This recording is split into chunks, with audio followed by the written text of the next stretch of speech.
Hey guys, good morning, welcome to the live session of Stocks Never Trading. My name is Dave, guys, my partner is Ron. Let's get down to business here, guys. In on US 30, sell, okay? I'm jumping in. Guys, that's a 100 pip drop. It's yes!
Hey guys, good morning, welcome to the live session of Stocks Never Trading.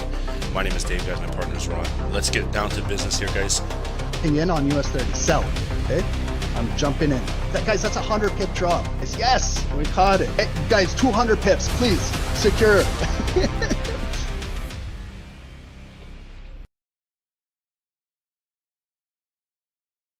Recording in progress. Hey, good morning. Welcome to Stocks Never Trading. My name is Ron. My partner is Dave. It is Friday morning, 7 a.m. Eastern, just after 7 a.m. And it is April 4th today, not March. It's April 4th. Thank you very much, guys, for joining. And it is non-farm payroll day. This is the first Friday of every single month. Traditionally, the first Friday of every single month, as long as there's no U.S. holiday. So it's going to be a volatile day, guys. So just please, when you're trading, be very careful. Like right now, you got to think right now. We're about 90 minutes away, an hour and a half away from NFP. You got to think right now. What lot size do you want to use? How have you been trading this week? Are you in profit? Are you in drawdown? Are you doing relatively pretty well, or you're stuck? So this is the time where you got to kind of think of a plan of how you're going to attack NFP. Some of you guys might trade right away, right at 8:30 when they release numbers. Some of you guys might wait 5 minutes, 15 minutes, 30 minutes. Some of you guys might wait for Wall Street. All of these things. So just trade accordingly, and let's try and have some fun today. We will do gold. 100% we'll do gold. I'll do like a split screen like this for NFP. We'll do gold and we'll do an index of choice. It will. You guys can decide when we get there, but the indices that we typically look at will either be, if you want, S&P 500, NASDAQ, what I have right here, or Dow Jones. That is your choice. It doesn't really bother me what you want to do, but you guys can choose, okay? But before we even get into the charts, let's get into the news, okay? Because there's a lot of developments going on right now. So just coming to Forex Factory, we had some European news come out. It's already out in the market. It's already out there. You can see the actual numbers are out. But this is the big one here. You see all of these red folders at this block here at 8:30 a.m. Eastern. So this is what we really have to focus on. There is some Canadian news. Okay, we love Canada over here, but the market is more concerned about the U.S. non-farm payroll, okay, the NFP over here.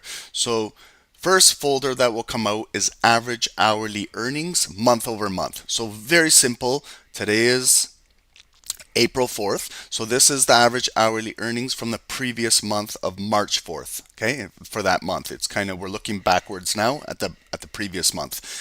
So we can see the data from the previous month was 0.3% average hourly earnings month over month. The forecast, what they're forecasting right now, is no change. No change in average hourly earnings. We'll see the actual number that comes out here. It's typically going to be 0.3%, the same. It might be a little bit of an increase in average hourly earnings to like 0.4, or it might even be like a decrease in average hourly earnings to 0.2. And that too suggests what's going on. Are individuals making more money hourly on average, or are they making less now, like they're taking pay cuts? Maybe when like employers like start to lay off individuals, maybe before they get straight to layoffs, maybe they ask them, would you like to take maybe like a pay cut, a pay reduction, maybe a pause in your pay in order to not get laid off? So these are kind of concessions and negotiations employers make with their employees in tough economic times. And so, that's on the table. So that's important, but not as important as our other two folders down here. Now we actually get into the numbers. So non-farm employment change, we see the previous month was 151,000. And they're forecasting a decrease. Okay, it's not like rocket science. Why are they forecasting a decrease? Can anyone answer real quick? Why are they forecasting a decrease in the non-farm employment change? Why? we should all just know this. If you don't know what non-farm employment change is, if you don't know what it is, if you're new here, click on the folder and it will tell you exactly what it is. It's a change in number of employed people during the previous month, excluding the farming industry. Okay, so this is more government, this is more public sector and things like that. So actual greater than forecast is good for the US dollar. It's released monthly, usually on the first Friday. And why is this important? Why do traders care? Because job creation is an important leading indicator of consumer spending. Okay, if there's more individuals working, there's more individuals making money, there's more individuals spending. That stimulates the economy. That's great. But what happens on the opposite if we're losing jobs? Then more people are unemployed, less people are making money, less people can contribute in the economy. Then the economy starts to maybe go into a recession. So this is out there. We see slow, steady U.S. growth expected in March. U.S. job growth likely slowed in March, and mass firings of public sector workers to slash federal government spending. So we know this. These are facts. Donald Trump and his administration and Elon Musk have been going into the governments, DOGE, Department of Government Efficiency, and have been slashing jobs, cutting jobs, getting rid of what they call waste, fraud, and so that is happening. Okay, and so we'll see now how that affects. And then dollar is fragile. The U.S. dollar is fragile as traders take stock of tariff fallout ahead of U.S. jobs. The U.S. dollar struggled to regain its footings with the safe haven yen hovering near a 6-month peak on Friday. Right here, March job reports expected to show hiring slowed, unemployment increased. Okay, so we'll see what all of those are. Okay, but this has to do with that. And then over here, this is a really important one as well. This one is like later after NFP is over, and then we start to really dissect what's going on. The unemployment rate, the American unemployment rate. Every country around the world has an unemployment rate. So we'll see if this one, if what is going on right here. So the previous month was 4.1%. They're forecasting no change in the unemployment rate. So you can see right here, they're 4.1. We'll see the actual number, unemployment. So if this number is lower, let's say 4%, 3.9, then that's a good thing because unemployment is decreasing. If this is higher than 4.1, it's 4.2, 4.3. That's probably not a good sign. That's showing that unemployment is increasing month over month. And that will not be good for the US dollar. Okay, so just real quick, that's what that is. I sent out yesterday on one of our blogs over here on what is non-farm payroll. So if you want to read this real quick, you'll get a good indication of exactly what is non-farm payroll. It's all over here. So I'll just read the heading real quick, and if you want to do this on your own time, you can. NFP stands for non-farm payroll, which is a key economic indicator in the United States that measures the change in number of employed people during the previous month, excluding the farming industry, government, private households, and a few other categories. Okay, so let's go into. Wow. Okay, so the markets are moving right now. Gold is moving right now. Nasdaq took a big push off, like fell off the cliff right here at 6 a.m. So we'll see if it can stabilize, maybe find some support. Maybe we'll see a little counter move. But again, we got to see like some, for NASDAQ, we got to see some bullish candles closing above some type of resistance here. We don't want to just have a pullback and then it goes down lower, a pullback and it goes down lower. So we really need to see the buyers push up and start to close above some of these bodies in order to kind of change the depth of market. But gold is going. If you're trying to sell gold, don't fight it. Okay, it's bullish right now. It broke through all resistance. It kind of consolidated here and it's going. So if you're in buys, perfect. But if you're trying to sell, don't look for sells yet, because you're fighting this. And then I just want to go over earnings. There's no earnings today, so we had just one earnings, and after hours Friday there's nothing. So we're not going to have any volatility with earnings. Does it give us anything right now? So the futures are down. Everything is down right now. Like you can see, S&P is down, Nasdaq is down. Crude oil, guys. I'm gonna do a good analysis over the weekend on crude oil. I'm really interested in this. It's trading at $63 a barrel right now. It was down over 6% yesterday. Again, it's down 6%. So I got to take a look at what's going on with oil. And in our Discord, guys, we sent out a few signals the other day. This was long Nasdaq. You can see nice long right there, consolidating and then taking another long position. Commodities section. Dave took a nice trade over here. And what do we got? Okay. And everyone on YouTube, thank you guys for joining. If you wouldn't mind hitting the like button and subscribe to the channel. And also, this is the free Telegram channel. It's pinned at the top of YouTube for you guys, showcasing everything we do in here. And it's all available for you guys, okay? And that's pinned at the top of the channel. And is there anything going on in Bloomberg? China hits back at Trump's tariffs with 34% duties on U.S. goods. So everything has to do with tariffs right now. Tariffs. That's the talk of the town, and that's what's going on in the markets. But that's going to continue. Hopefully they do reach agreements, but this is now affecting not just some local countries, neighbors of America. This is affecting the entire world. So it's a global tariff war right now that's going on. But let's get started with gold. Let's do a nice thorough analysis. Then we'll move into either NASDAQ or Dow, whatever you guys want. But let's take a look at gold. So I'm on the 5 minutes. Obviously, I don't want to just start right on the 5 minutes because then I don't know. I don't have any higher time frame points of interest. I don't know maybe how it was trading yesterday, the day before. I can definitely just start trading on the 5 minutes, as you can too, but we don't have any real structure. All we have is just, like if I look at this, I just have structure from like London from 3 a.m. So I can see like London move and how it's coming into right now into pre-New York, but I don't have anything. So I got to go on a daily and figure out what's going on. So on the daily, gold is all-time highs.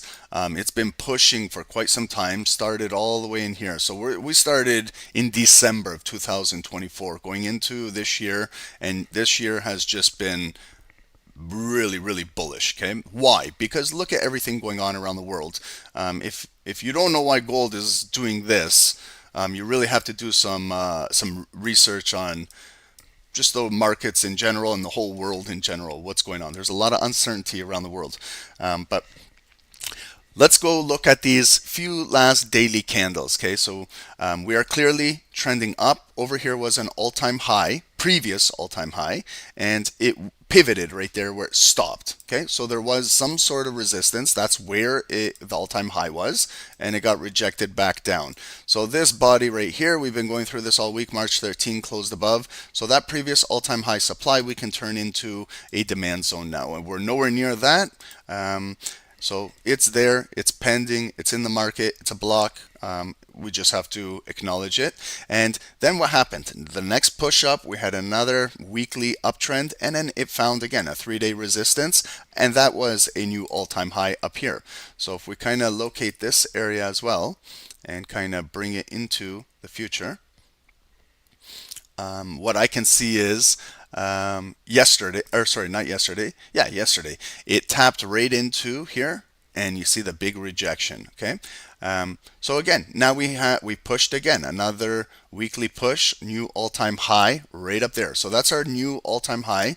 I'll put a line up here just to acknowledge where the all-time high is, and below us we do have a lot of rejections below that, right down there to the bodies. Okay, so that is, it's showing that there is some sort of resistance or some sort of supply up here currently. Maybe NFP maybe will blow through this, who knows. But now what I can see is the last few days it traded in here April 1st. So this is the start of April, this entire month. They rejected it back down. Next day again, it came in here, they rejected it back down. Thursday of this week, yesterday, it made the new all-time high at 3,168. and then they pushed it right back down and it closed below here. So now let's follow. Yesterday there was a lot of volatility where it pushed all the way down. It made that low in the green box and it came roaring back right back up. And now let's look for some daily points of interest. So number one, you can see how a lot of the volume is concentrated right around these bodies. So let's place a yellow line, like we can place it right there. Like this is where you can use your own judgment. That was the close of yesterday and the open of today. If I bring it a little lower, I get the close of this body, I get the open of this body, and then there's a little gap there. Like no one is right or wrong where you place it. You can place it right there or there or there. I'm just going to keep it consistent with yesterday's close and today's open. 3,114, 115, right around there. And how did it open? It initially opened and it was bearish. So you can see now the evidence of the candle. It came down red, came down black, bearish, down, down, all the way down here, and that's where it made its low of the day. That's the lowest point it got to right there. We can tell by the wick. And I place a purple line at to represent the low of the day. So now when I see the low of the day, I look relative to the previous days what it's doing. So it technically is a higher low from yesterday's low, and we're still above this demand box. So it is still technically considered to be in an uptrend. It's considered to be in bullish territory still, because no structure has really broke down by having bearish volume close below these wicks in order to push down. And the buyer stepped in at the low of the day and they pushed all of that bearish volume all the way back up to this yellow line where we originally opened, and there's volume that's pushing and pushing, and it's almost engulfing all of yesterday's volume. We made a high of the day. We can now identify that with no issues. There's a wick, small wick, so we're trading right at the high of the day. Okay, so there's the high of the day, 3,136, and when we hit the high of the day, we're just retracing back down. Okay, will it come all the way down to where we opened, like right there? Will we come all the way back down? Will we hold some of this volume and break through here? Now the same thing, how I looked at the bottom low wick, same thing with the top. So there's the high of the day. Now what I look at is it's in fact a lower high from the all-time high. Okay, the all-time high is significant. It broke out of there. But what about these other wicks? Like sometimes I see the all-time high, but we're also lower than this high right here, 3,143, and we're also lower than this previous high at 3,149, 150. So it is tapping into this red supply box and it's getting pushed down. We might come back in here. Now, if we break the all-time high, where could we logically go? Are we going to just drive right up to the all-time high and get out of here? No, because you got to use like this wick maybe as some sort of resistance. So I place a yellow line right there to see if we can, if we start trading into this supply, that's it. They might shut it down right there and still protect that all-time high wick up there. Okay, so you see what I did? I placed the line from today's high, 136, to the next resistance, 143. That's about a 70 pip zone just from the purple line to the yellow line. And then if it continues, then what about just acknowledging this wick right there? It's a nice whole psychological number right under 3,000, like 150, 149. And then if we can break through this line, then we're trading in the all-time high exhaustion wick, and maybe we could fill that, maybe make a new all-time high, or it might just come up like halfway to 3,157 and get rejected there and go back down, and they're still protecting the all-time high. Okay, so it's like in levels, all in levels.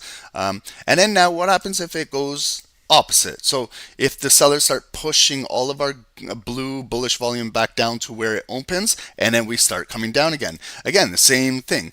Are we going to come all the way right down to the low of the day and drop?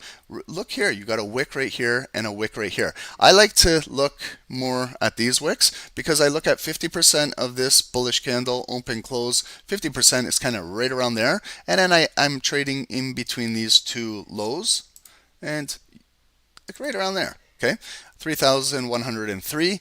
I can be really specific. I can go down to that wick. I can go to that wick. What I tend to do is kind of base off 50% of this candle, open, close, that's about half of it, and I still get that wick. You can go in between the wicks like that if you want. You can look for maybe a whole number if you can get, but I'm going to leave it right there. If it drops from, if we lose our opening price 114, 115, we might drop down to 103. If we lose that, then you're going to come a little lower down, trade into here, and possibly the low of the day. Okay, and today's daily candle is a daily bullish pin bar currently. Still 9.5 hours to go on it, so this daily candle will look completely different by the close. And then you see the volume now, it's just consolidating within here. So you have this bearish volume, bullish volume, bearish volume, bullish volume. So it will maybe break out, trade back into the supply, or it will just consolidate in here, or maybe start to push down in here. Okay, so the daily candle is currently strong.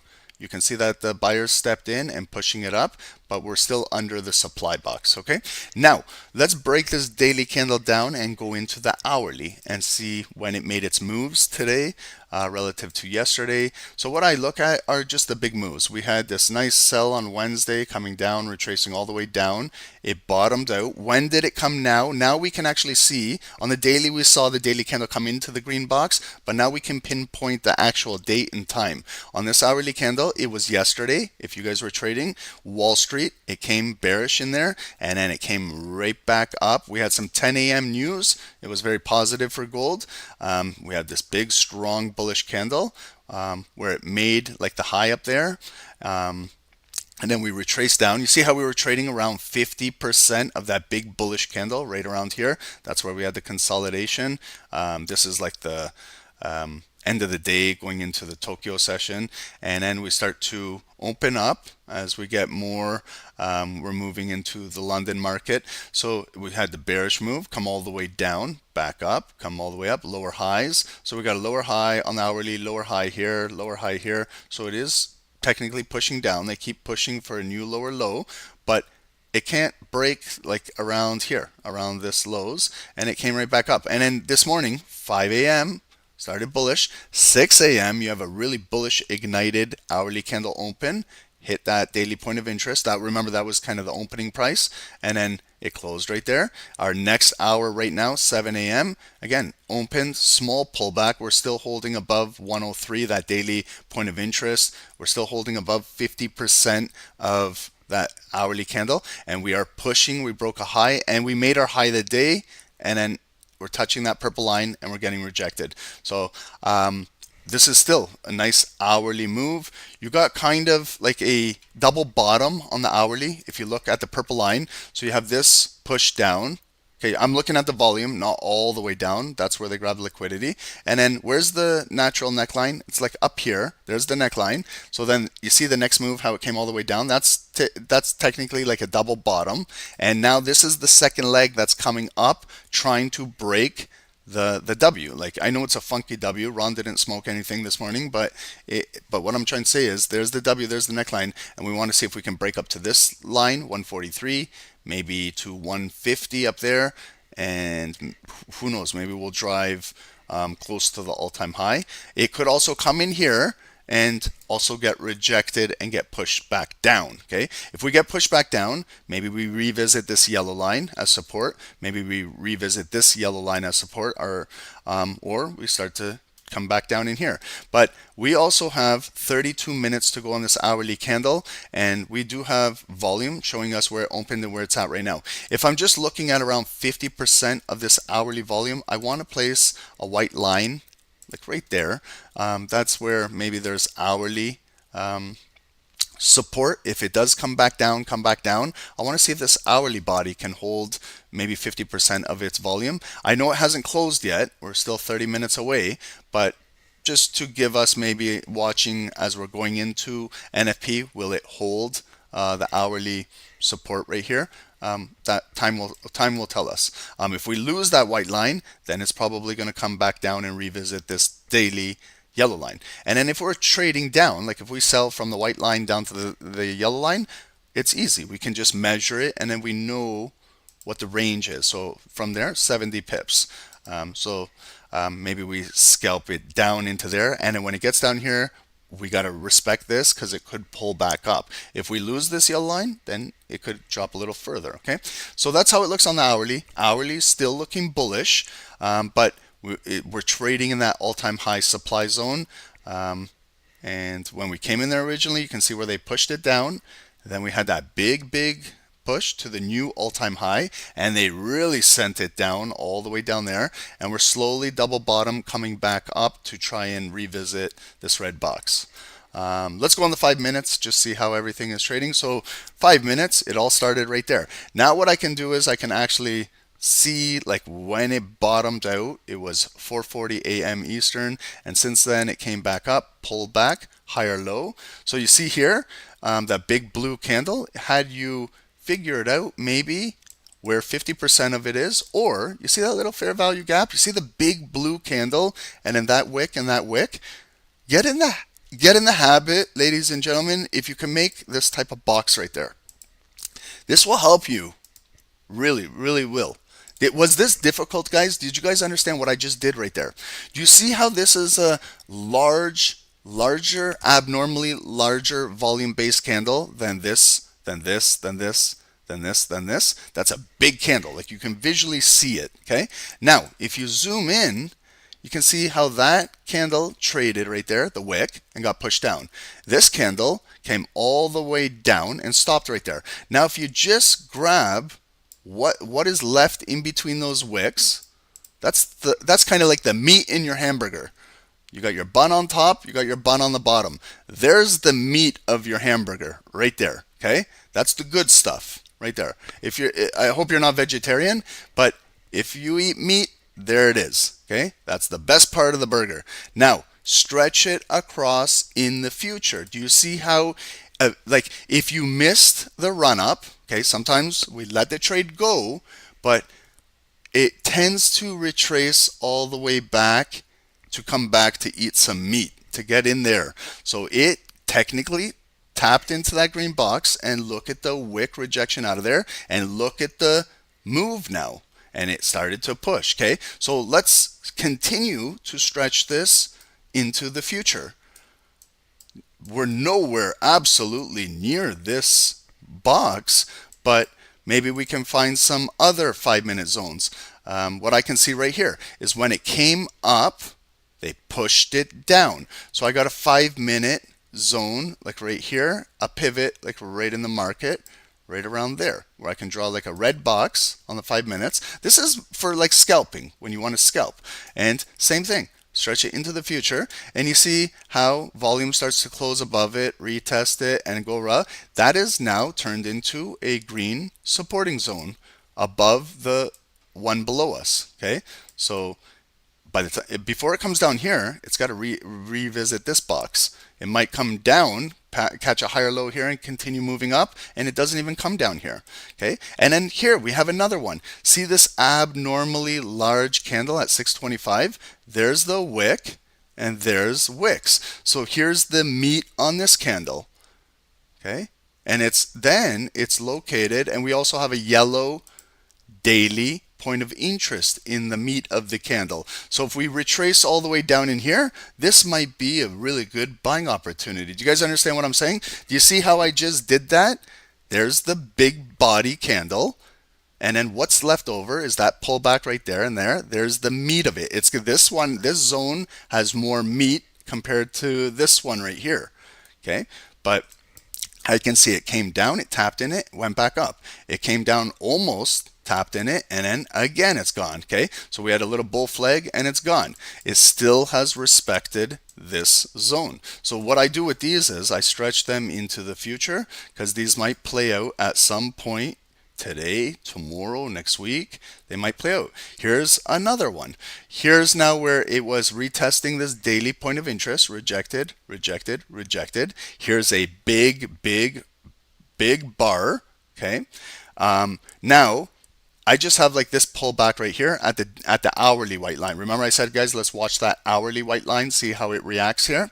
And then I have this. So I can make a huge green box from the white line down to there and stretch it across. But what we can also do is we can do it ourselves. Like if we need to sometimes do it ourselves, look at where that bullish candle opened and look at where it closed. Okay, this is where sometimes if we don't have the, if we can't see what already happened, then we can create our own little zone. This is how I do it. I get the opening price, the closing price. There's 0.5 of that candle. Okay, so I use kind of like a red line when I'm on the 5 minutes like this to help me differentiate the lines. And you see how 50% is at a nice whole psychological number, 3,120. And there's my box, a little bit above, a little bit below. I can find my zone now on this 5-minute body right there. Okay, but you see how close I am to that white line? I will just manipulate it myself and bring it up to that white hourly line and stretch it across. So we're now, right now, live, we're trading in the green box. We're pulling right back into it. Okay, so we hit up here, the high of the day, and now it's retracing all the way right back down. So now we're trading right into the green box. Okay, so it's coming down deep. It didn't get a wick right at the top at that hourly. Now it's coming all the way through. Let's see, will it cut all the way through? There's the candle body close. Okay, I didn't even see it. It just closed, and now it's opening where it came down to the bottom. And we're kind of consolidating in it. We'll see if we can bounce back up. If it can't hold this green box, remember this is only based on this 5-minute candle. Okay, so it's not as higher time frame. That's why I'm watching this hourly white line to see if maybe the hourly can hold this volume. Now it's gaining some buyers. You can see it's building in here. It might push up, but what we also need to see is maybe can some volume close above here and maybe build off this, and then we start our next leg back up. This might be where it's going to form a neckline. So if we look at what it's doing right now, it came up, there's resistance, one top, it's coming back down. This might be our neckline. So traditionally what might happen is it wants to maybe come back up to trade into here. It might be a lower high, it might be coming back up there, it might be a double top, it might even continue to make higher highs and go. But what it wants to try and do is to come back up, but it is getting rejected at that hourly line now. So the hourly white line is acting as resistance currently in the market. If it can break a little further, then maybe that's where it'll stop, at that yellow daily position, which was resistance, resistance, resistance, and maybe is forming some sort of support here. So with this candle, we can let it build. It's already been going for 90 seconds, and this is what we got right now. Okay, so before we go to NASDAQ or US 30 and we do that charting, let's just watch right here, because this is at an important area. This is developing the neckline right now. So this will determine if we're going to drop a little further, maybe if we're going to still continue pushing down, or maybe if we're going to reverse and start to come back up. Okay. Sorry guys, good morning, happy Friday to everybody. Welcome Adrian, thank you for joining. Zanetta, welcome guys. I'm doing great. Adrian, how are you doing, bro? Lady Stone, welcome. Patrick, thank you. Conrad, welcome. X-Red Clues, welcome, good morning. No, I'm streaming today. Dave has a basement flooded with water right now. He's dealing with that. It's always shitty when that happens. That's what I was talking about, guys. When we had that big rain storm over here, it did a lot of flooding to people's basements. Welcome, Amanda. Good morning. Thank you for joining, guys. Okay, so we have a bearish candle pushing through this. Okay, it came up. See how it got rejected at that hourly white line, and we're pushing down. Let's see if we can maybe touch this yellow line or maybe build above it. Let's also wait for this entire body to close in the next 2 minutes. Will it close below here? Then this green box I'm going to make red momentarily, because it still might continue to push down. Is it still cold in Canada? Not today. It's okay. Today it's going to be about 13 degrees Celsius, Trev. So it's warming up. You know, I still have my snow tires on my car, believe it or not. So I haven't taken those off, because we do get hit with snow here and there. Canada's weird. One day it's -5 snowing. The next day it's 13 sunny. It's all over the place. Crazy weather over here. And welcome to everyone on YouTube. I appreciate you guys. Tashi, good morning to you. Adnan, welcome. Bogazara, welcome. Meeks, Sammy, thank you for joining. Matin, I appreciate you guys. Romario, Dan, No Drip, welcome, guys.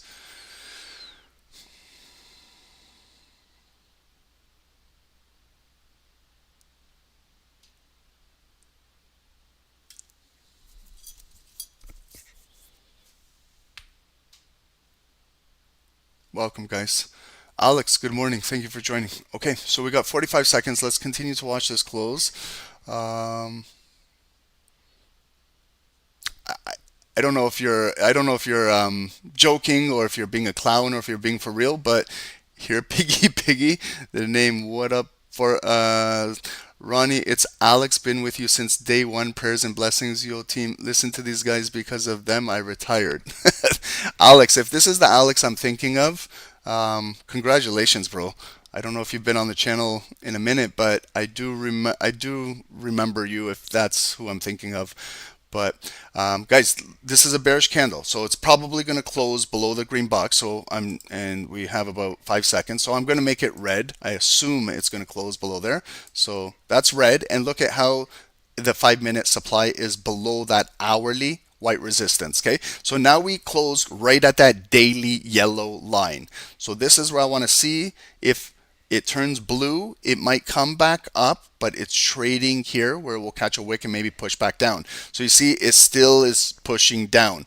So that was not the neckline yet. We got to figure, maybe it wants to trade. See this consolidated where it was flagging over here, like all of this volume where it was right there. There was a nice consolidated flag, a bull flag. Maybe we're going to enter in here. Wow. Okay. So see how it's coming right in here. Maybe now. So you see, that was just like a momentary. This happened to me yesterday. It was a shallow pullback, and I bought that shallow pullback thinking it would come back up, and in fact, it came all the way down and hit my stop loss. So in this situation, you see how we're coming down, coming down. We might come down to the next bigger block. This one, the blocks below us have more structure. They're a higher time frame. Okay, this one was just a shallow retracement and could go up, but it's really coming down. I'm trying to figure out where's the real solid neckline. Maybe it will be inside here, the way how it came all the way down, maybe coming back up. It might come all the way down and tap right there. This was our opening price, 3,103. Maybe it wants to tend in here, maybe come in here. Maybe it might be a better opportunity to buy if it comes in this green box, unless it makes a higher low and comes back up, maybe close above that yellow line, then we could look for that. But you still got to understand we have to cut through this red box in order to keep driving. So like right now, I missed the sell. So I'm going to let it bleed out as far as it can go until I determine where we can find some support. Right now, these are just falling candles, making lower lows, lower highs, lower low, lower high, lower low, lower high, and a lower low. So we can buy the low if we think it's a good opportunity, but if we buy, it could continue coming down. So maybe I got to see some sort of consolidation like this. Maybe I got to see buyers push it back up. Maybe flip one of these black candles blue to show that they got a little bit of support momentum. Also, it's 7:42, okay, and Colmex opens up at 8:20. Then we have NFP at 8:30. So I still want to do one index and keep them side by side for NFP.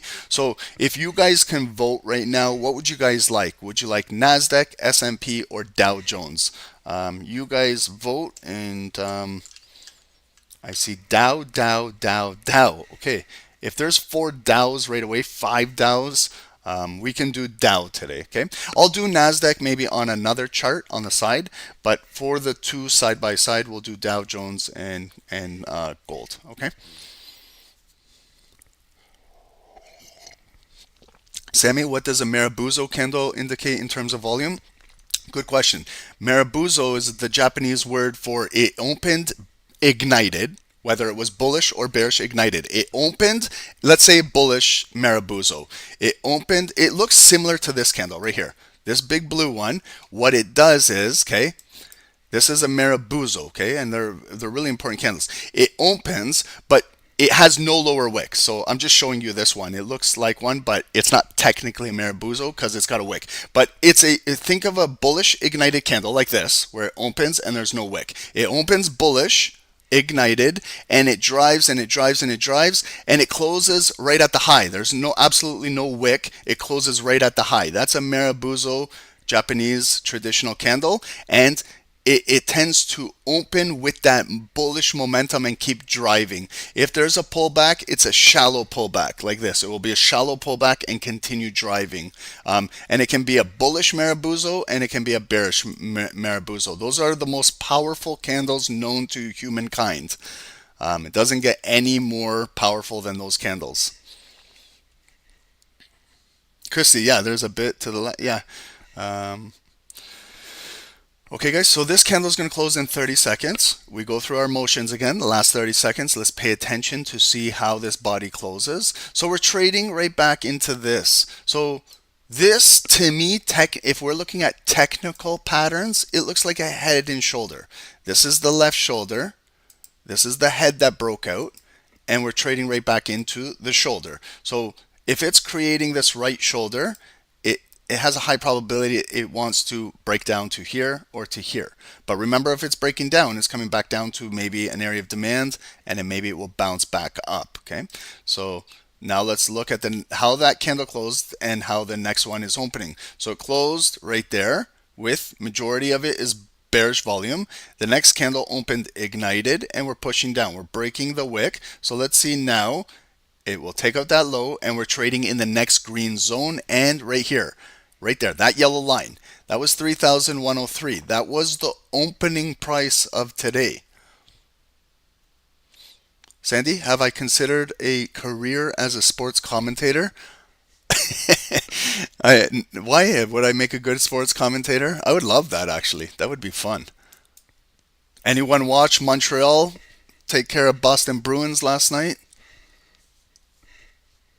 Okay, so we cut right through there. So look, sometimes these don't hold up, and that was that fair value gap, you know, where I said that meat of that hamburger right there.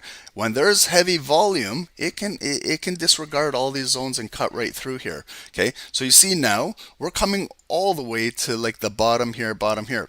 When did this move start? Okay, so what we can also do, I know it's going to be a lot of lines now, but right here the low to that high, we can figure out what this retracement is in Fibonacci level. So we grab our Fibonacci tool, we place it at that purple line, that low.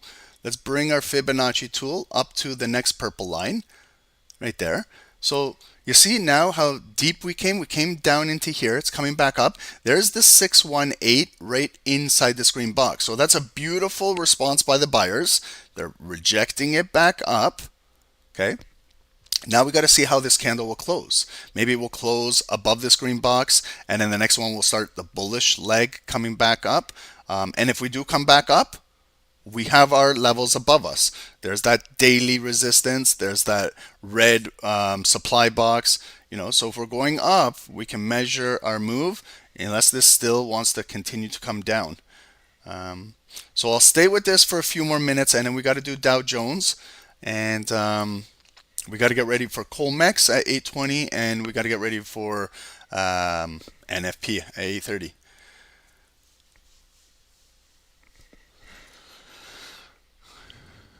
Put the EMAs on red clues? Yeah, absolutely. If you want the EMAs, it's going to get busy, guys. Okay, so if I add EMAs, you know, I apologize. The chart is going to get busy. But if you know what you're looking for, like if you want to follow a Fibonacci, the Fibonacci is there for you. If you want to follow, like, you know, my color-coded lines, but those are there for me. For I analyze those, and then the 200 EMA. So red clues, look at the volume. It all the way down there. The volume now is above the 200 EMA, but we're still below the 9 EMA. So the 9 EMA is this green line. The purple is the 200 EMA. Okay. You guys, is the chart busy for everybody, or is it okay? I know it's a busy chart. It's got a lot of shit going on. But each represents something, okay? And then this is what we can use for confluence to, if we're going to take a sell, if we're going to take a buy, we can justify now Like, look at that. Okay, so that was a big bearish candle. So it cut through. Let's talk. It cut through one green zone, and look at where it stopped at this one. Why? Because this was the one, now I'm looking back at it, that started this entire move, this big bullish candle. So we got good support as it came in there. The buyers are bringing it right back up. The volume, this is still a hanging man candle. You still have this big bearish head that could continue to push down. But if the buyers can flip this black volume, the bearish volume, and turn it blue, you in fact now have turned into a hammer candle. Hammer is the second most bullish candle. And now we're going into 45 seconds into the close. And look at the volume. It's right back in this consolidated shoulder. So maybe they came down there to grab some nice liquidity, and maybe we might be on our next leg up. So maybe we can look for some potential buys. Okay, so let's watch this, how it closes. What do you guys think? Do you guys think it's okay to look for buys, or should we still stay bearish? You guys tell me. New am I trading today? I'm trading all the time, so just wondering. So you everyone, you trade on your own. I'm if I see a trade, I take a trade, but you do your own thing. You go with your own bias, guys. I don't wanna change your bias or anything like that. Um, okay, so it closed as a bullish pin bar. It opened now bearish. So if we come all the way back down, we have the 200 EMA, and we still have our green zone. Okay, so it's bearish right now, but we're also in this consolidated box. So maybe we just let it continue to consolidate here, and we see what happens. Unless we take like a speculating trade, we take a feeler trade in here, you're welcome to do that. Maybe you want to continue with the selling pressure, maybe you want to buy. But right now, the 9 EMA, we're still below the 9, we're at the 200, and we're at the consolidated box. So I'm thinking that it's going to be like sideways in this area. So it's not the best time to take a trade. Let's let it continue to develop. Let's let it cook. Let's let it do its thing, and maybe we wait again for a better confirmation.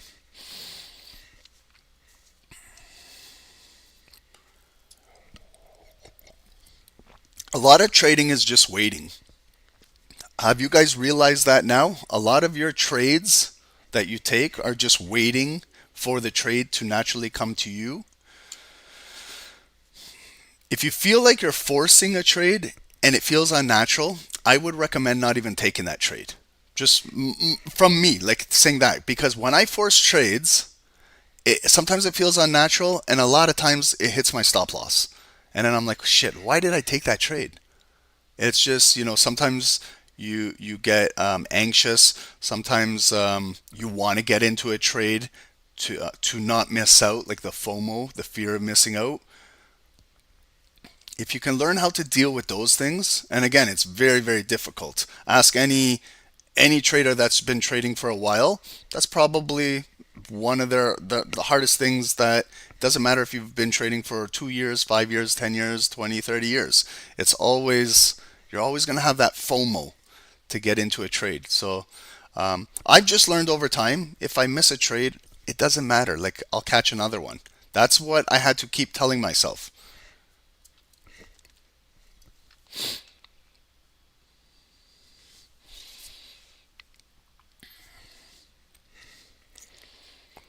Okay, Trev, good question. Is that wick liquidity grab? It could be. It could be. But you see how the volume is still coming down.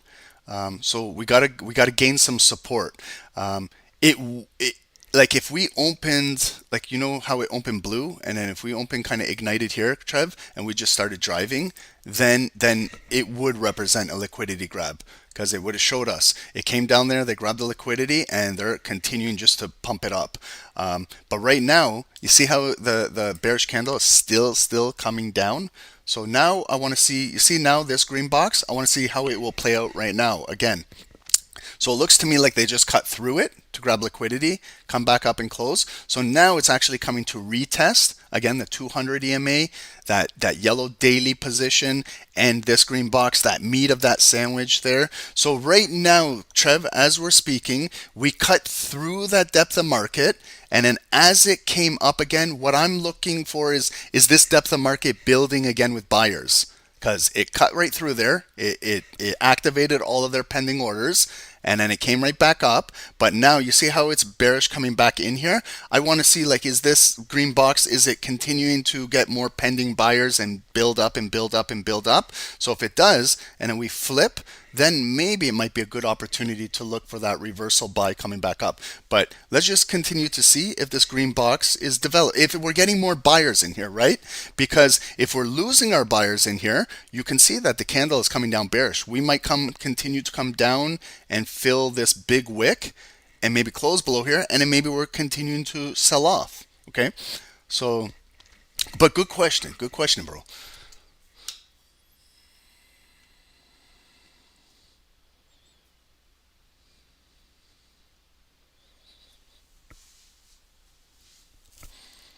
Osi, is it true that you cannot work with order flow if you don't really know how to use it? Meaning of that you need to be able to read spoofing and I. No, that's not necessarily true. I can read a depth of market and I don't need to use iceberg or spoofing orders. So I'm just telling you my opinion. I don't need to use icebergs in order to read a depth of market is what I'm trying to say. Maybe some traders do. That's fine, but I don't. You don't, well, I can, but I don't need to in order to read a depth of market. It's not required, is what I'm trying to say. But good question. Jay, why do I trade the 5 minute instead of 1 minute? I do trade 1 minutes. I do scalp 1 minutes, but I think it's too fast on YouTube, and I can do it if everyone has the right mindset to trade 1 minute candles, because I might be in a trade for literally 1 minute, collect 20 pips and get out. And some traders don't understand that, and then it will come back either to break even or hit a stop loss. So if you want to trade 1 minutes, definitely we can do it, but we all have to be on the same mindset when we're doing it. It's literally pip and dipping. Okay, so let's see what happened here. So it came back down to the top of the green box to the 200 EMA, and it got coming back up. Now we got a nice bullish ignited candle continuing to push up. So we are respecting our depth of market down here, but we're in this consolidated box still. So you know where it traded right here, bullish, bearish, bullish, bearish, bullish. Finally we had the breakout. Again, it's trading in here, bearish, bullish. Okay, so we're still in this consolidated zone, which is still a right shoulder. Remember what I was saying, so we have to be careful. There's the left shoulder, there's the head that broke out. We're still in that right shoulder, and it can technically continue to push down. But that's why we want to see if it's building and building so that doesn't break. It's a false head and shoulder, and then we continue to come back maybe here, close, retest this, and we're driving through this red box and then start to trade to 3,130, maybe back to the high of the day up there. Okay, so what time we got?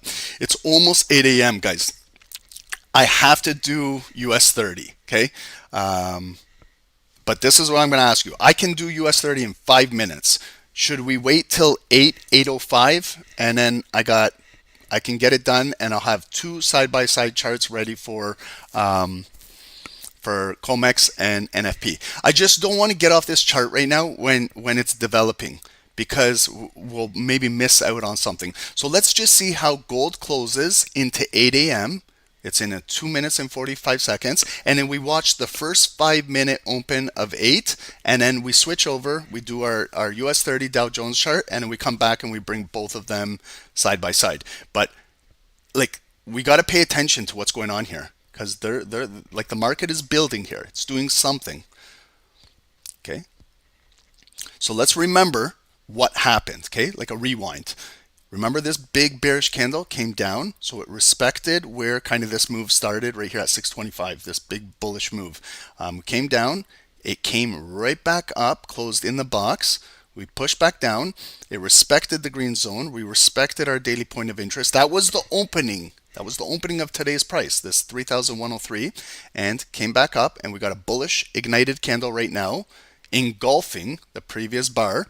But we have 1:50 to close, and we're going into 8 a.m. So 8 a.m. brings in a new hourly momentum, new volume, new volatility. They can manipulate the move on the hour, so we have to be ready. Okay.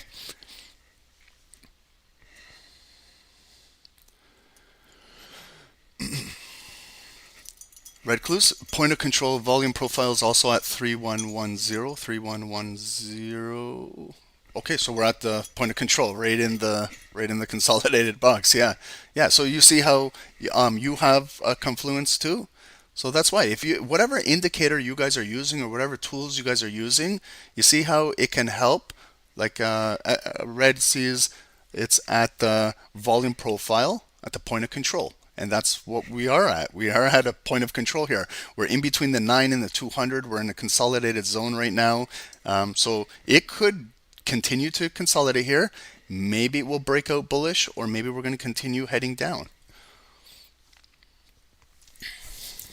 Okay. Again, what I was saying, part of trading is waiting. Part of trading is waiting. We got to wait to get paid. You got to wait to get paid. That's the quote of the day. We got to wait to get paid, guys. Okay, here's the close too. Here's another quote. Pay attention to the close of the candle, especially the last 30 seconds. There's another quote. we can sit here and make quotes all day. Okay, so I like to zoom in. I like to watch exactly what's going on. So what can we gauge about that candle that just closed? It opened really strong. It made a high, like relative to these, not overall, and then it came down and it closed. It engulfed that previous bar, and now we just opened 8 a.m. It was bullish. We came up, but we couldn't even take out that previous high, so it is still technically bearish. They rejected it, and now it's a bearish engulfing candle that's coming down, trading relative to our bullish volume. What I tend to do is I look at 50% of the volume, like right there, and I see that we came down, we broke it, but it still made a higher low from where that opened, higher low from this wick. So the buyers are bringing it right back up, but we're trading in that consolidated zone again. Okay, so I tend to stay away from trading in consolidated zones as much as I can. I will extend this Fibonacci a little bit. Okay, and then you can see maybe that head and shoulder pattern might play out, where it was left shoulder, the head, and we're in the right shoulder, and it might continue pushing down. But let's see maybe if it comes down back into the green box, catches a wick and goes up. It hasn't came in yet, so it's still just barcoding. You got a bearish candle, a bullish candle. A bearish candle, will it change into a bullish candle? So it's still in that point of control, still consolidating. There's nothing that we can do unless you want to go with a feeler trade. Either you're buying or you're selling. If you're on the sidelines like myself, I'm going to continue to wait it out. Good morning, Sherry. Happy Friday to you. Welcome. Good Friday. Okay, and then after this candle closes, I'm going to do Dow Jones, but I'm going to go a little bit faster. Okay, so I'm going to go a little bit faster with Dow. I'm going to do the same thing. We're going to go on the daily. We're going to look at some key areas. We'll go to the hourly and bring it down into 5 minutes. I'm going to go a lot faster. So that's why if you join us on a daily basis, you can see how I do my top-down analysis. Maybe some of you guys already have your charts done and ready, and we go together. Okay, so you see it's still bearish. Still heavy volume coming down, trading back down. Now we're at that opening price today, 3,103, that yellow line right there. Now we're coming back in to the depth of market here. Remember, we cut right through it, but it came all the way back up. So now we're going to see, did the depth of market build in 5, 10, 15 minutes? Has it been building in here? So we're trading in the green box, got a little wick. Can we push it back up? Or is the sellers going to continue to cut through here? And then we might be bearish leading into possibly COMEX. And then maybe NFP will change it. Who knows? Okay.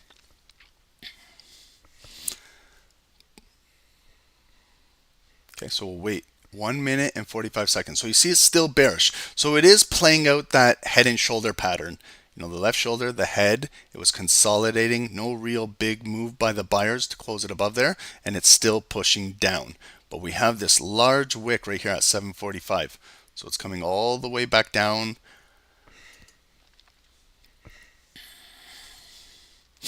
Is anyone in a buy or a sell right now, either on YouTube and Zoom? Is anybody testing out, or is anyone in a trade, like sold up here? Did you buy and you're still holding a buy? Testing buys, PYO? Okay. If you're testing buys, again, I would test PYO with like a feeler trade. Just test. If you said the word test, if it's a test, if you're just testing out a trade, go small, very small. Like, don't look to make money off of that trade. What that trade is to get information from the market, valuable information from the market that costs you relatively nothing. Like when I do a feeler trade, 10 cents. If I go down 20 pips, I'm down $2. I'm okay. I can live with that. But if I take a feeler trade and I go 2 standard lots and I'm down $400, that's going to affect me. And then, but that I didn't need to do that in that situation. Okay, so there's a time and place for everything. If you're speculating or feeling out something, go small. That's it. That's the easiest explanation. It doesn't require anything more.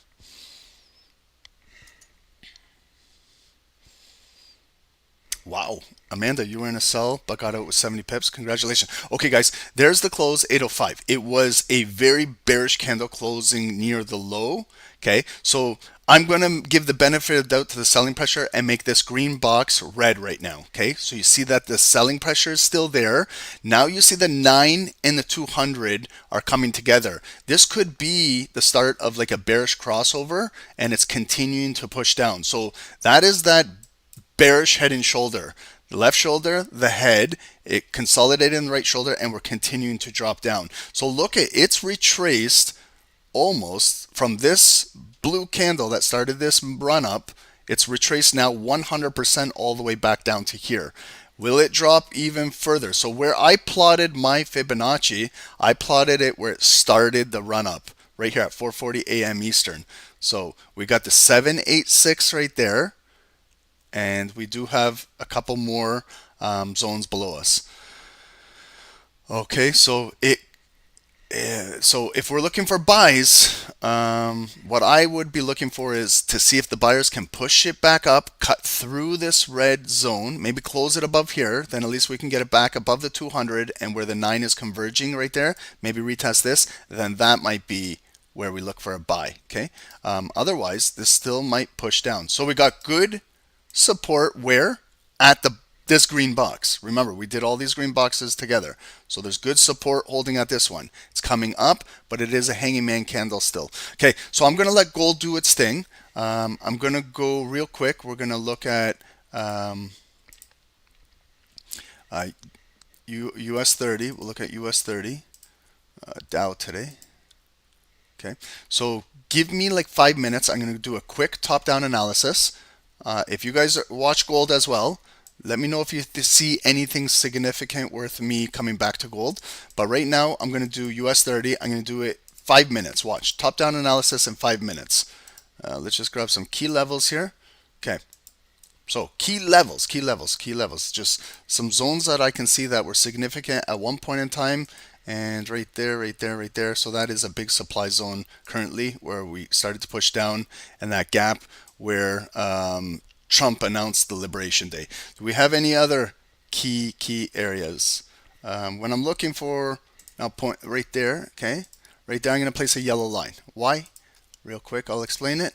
It pivot. That was the pivot. It came down there, stopped, and it bounced back up. So we're still below that. So it's still bearish. Now we're coming all the way down here. See, we took out this wick right here. That wick. That was a previous September 11th, Wednesday, 2024. That was the previous low that held the entire the market, and we're below that as well. 39,988, right below psychological 40,000.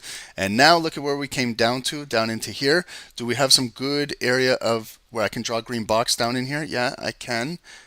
Maybe right there and there. Okay, I can bring it down to that wick. Okay, so we're going to come down to this demand area. See back here, all the way back. I'm looking June of last year. Came in there, back up. Came in there, back up. We're not too far away from it right now. If it breaks, right there, that's the only support you have. 37,999 and 70 cents. It sounds like a Walmart rollback price right there. Look at it. That wick. 37,999.70 cents. It's like we're shopping, guys. Why don't they make it just a nice even number, 38,000? They want to give us 30 cents discount. That's what they want to do. They make us look like we're getting a good deal down there. Okay, so now let's dissect. Yesterday, holy shit, it opened. Did we not just talk about a Marabuzzo candle? This is technically what it is. Look at, they gapped it all the way down. They didn't even let it allow to come up and fill that gap because it opened ignited bearish, and it was just bearish, bearish, bearish. And look at where it closed. There's a little tiny wick. So technically it's not a Marabuzzo, but it potentially it is literally. And then look at how they opened it up, and that's the high of the day right there. Nothing. Like the buyers had no pressure today. That's the purple high of the day. Thank you, Mr. Trump, for these bearish days. And it's coming down, coming down. It broke. There's basically no wick, and it just kept dropping, kept dropping, kept dropping. There's the low of the day, 38,941. I draw a purple line at the low of the day, okay? And then you know where I got that big green box from, so that's significant. It came from June last year. Okay, so that's the low of the day, and we're coming back up. Can I determine where 50% is of this bearish volume right now? Yeah, if you can't guess, grab your tool from the open to where it is right now. There's 0.5 right below where I had my yellow line. You see how it's lined up exactly with the 618? Okay, so this is where you can draw your bearish zone. Right there, there's your bearish box. Okay, if we still stay below here, we're bearish. If we can get above here, then it can maybe turn to a reversal, but that's still bearish right there. Okay, now it is technically a very bearish day. It's coming. We're trending down bearish on the daily. Let's go to the 1 hour. What time we got? 8:10. I gotta go a little faster. Okay, so we're pushing down lower highs, making new lower lows, lower highs. And when did it really drop? 6 a.m. Eastern. That's the pre-New York move. Big bearish hourly candle. We continued 7 a.m. where it made the low of the day. It came back as a bullish pin bar, but we haven't had any rotation back up. Where's like an hourly point of interest? I'm gonna place it at the resistance right there. Hourly white line. Right there, white line. So you see how we're still below it, 39,410. I'd like to see hourly if we can get maybe above this white line, maybe use it as support, and maybe we can trade up to here, 39,700, maybe 800, and then maybe we can get up to almost 40,000. Okay, if we can reverse it back up, but it's still bearish. Okay, now the wick. If we come down, all I have is the wick. Is there any other hourly inside here? I can't see anything because remember what I said, the last time we've been trading in here was June and August. Okay, so you see right there, I have a wick, a wick, a wick, a wick, a wick. Like you see where we have some hourly structure in the market? Like right around there, like right there. There's some bodies there, there. We're almost there right now, okay? So you see where I have it trapped in between? So there's maybe my hourly consolidation. It'll either break back up or it's going to continue to drop down and test the low of the day. And if you look at your RSI, look at, we're deep in the RSI, 16, 17 on the hourly. So don't just buy because hourly is oversold, okay? Because now let's look at our 5-minute structure. Okay, so the 5 minutes had that deep drop. Look at the 5 minutes now, okay? So the 5 minutes had a liquidity grab right there. The 5 minutes are building a little bit of support themselves right here, okay? So you see, I can draw a little zone right down the 5. Whoops. I selected the wrong one. Okay, and we came right back up to the hourly and pushing down. So we are inside here. Our overall bigger resistance is right here. Okay, so this is how the 5 minutes are kind of consolidating in here. And so We're not going to trade in here all day. Maybe we break down, but we got to be careful because it's the low of the day. If we continue to maybe push, we can have some good clearance to have a nice maybe bullish move up here. Okay, so that is US 30. We'll leave it right over here. Gold is still pushing down. Okay, is this okay, guys? If I leave US 30 like this and back to our busy gold chart? And it is 8:13, so we're about 6 minutes away from COMEX. That's the commodities exchange. That's where we're going to see an influx of volume come in, gold, and then at 8:30 it's NFP, non-farm payroll. That's when we're going to see a shit ton of volatility. Okay. So this is a question. Make sure you guys understand this. Are you going to be in a trade going into COMEX and NFP? Because you have to prepare for that volatility. If you're not going to trade going into NFP, then maybe just wait it out a little bit and then go from there. You got to make some sort of plan. Okay, so we're still bearish. Look at this. So it came down, came back up, but you see there's no bullish momentum. There's not even a blue candle that printed, and it's continuing to be bearish. So maybe they're going to come all the way down, like a full retracement near the low of the day, and then maybe with COMEX or maybe NFP, we might see some bullish momentum. Trev, you forgot about that red folder? Don't forget about that red folder. It's a very, very important red folder. NFP is probably one of the most important. It's only once a month, first Friday of a month, and it's very important.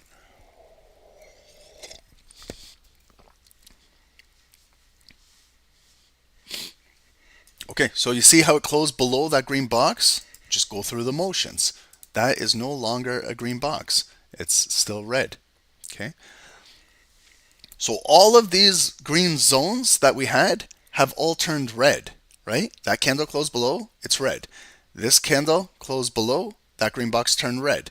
This candle closed below, that box turned red. So you can see that we didn't really have a strong bullish depth of market. And then there's your bearish crossover if you follow 9 EMAs, or sorry, EMAs. Your 9 is crossing below the 200 right now. So you see why price action is like a leading indicator? Price action is trading all the way down here when your EMAs are now crossing over here. But what it could indicate is maybe if it comes back up, it'll retest in here and drop again. Okay, so now we got a good solid bullish response. It in fact made 2 tweezer bottom lows, those wicks are equal lows, and now we're getting a good response coming back up, leading into COMEX market in the next 3.5 minutes. Okay, so what I do is if I'm preparing to take a trade, I look to see that I have I'm on the right security first of all, because I was trading US 30 yesterday and NASDAQ, so I got to go to gold, look at spreads, make sure you have the appropriate lot size in, you're not making a silly mistake like that you're going to regret later, and also check your spreads. Okay, spreads tend to increase substantially when we get into NFP. Like if you're used to trading gold with like a 1 pip spread, you might see spreads of 3, 4, 5 for the first few minutes of NFP. So sometimes it's not even worth trading. Plus adding slippage into it and executions and all of that. So some traders love to trade when volatility opens like that. Some traders tend to just wait it out. So everyone's different. Everyone has their own risk tolerance, and everyone loves excitement, right?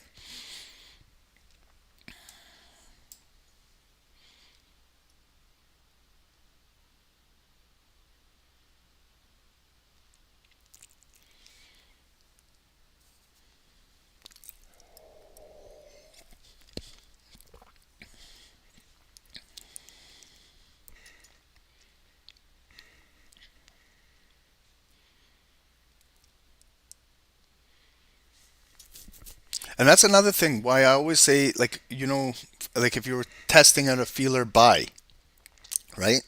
And then the drop, you can close that feeler buyout with a minimal loss.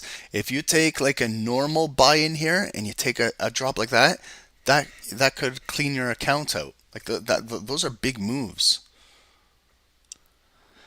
Like there's a lot of like look at the size of these candles, guys. Like just these candles alone, they're about 70, 80 pips. So think about your stop loss. Like a candle is 50, 60, 70, 80, almost 100 pips right now on 5 minutes. So if you're trading with a really tight stop loss of like 20 pips and you're wrong and you're probably going to get stopped out. So this is where if you're increasing your stop loss, you got to decrease your trading size. It's law of mathematics.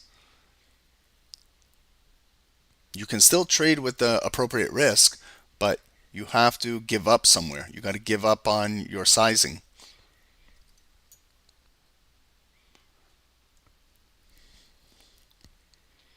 Okay, and this is now 48 seconds away from the commodities exchange market open at 8:20 a.m. Eastern, okay?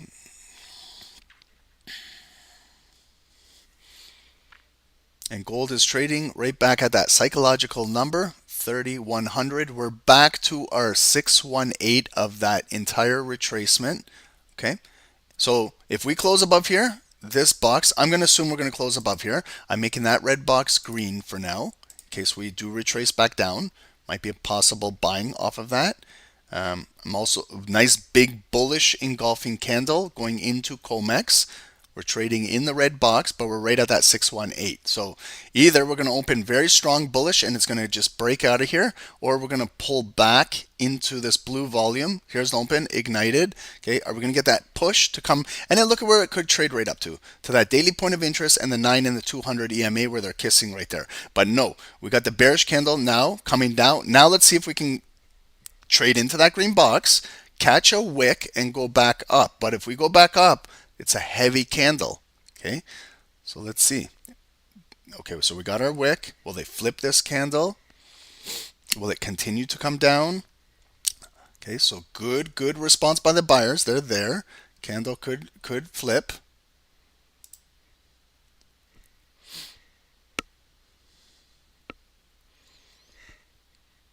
Scotty, what's going on? Good morning, Scotty.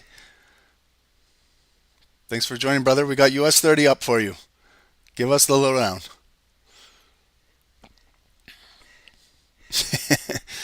Scotty is the Dow scalper here. Attaboy, you're smoking a J on the PC? My man. I would love to do that too.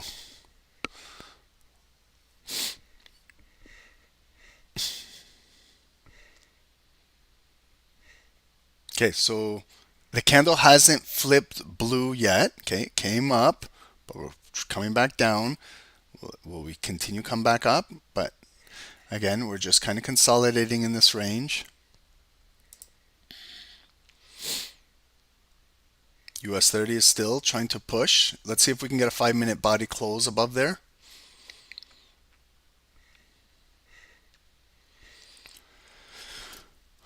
How are we doing, guys? Take a deep breath. Okay, we're a few minutes away from NFP. We got the COMEX market open.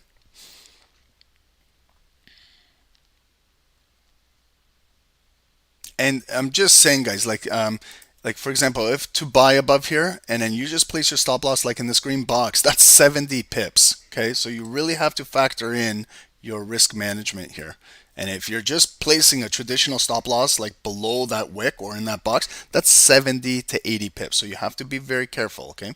So now the candle is turning blue. Okay, it's a bullish pin bar, maybe a hammer. But we're still trading in that red box. We're still below the 9 and the 200. Will it come up there? How will it react up here?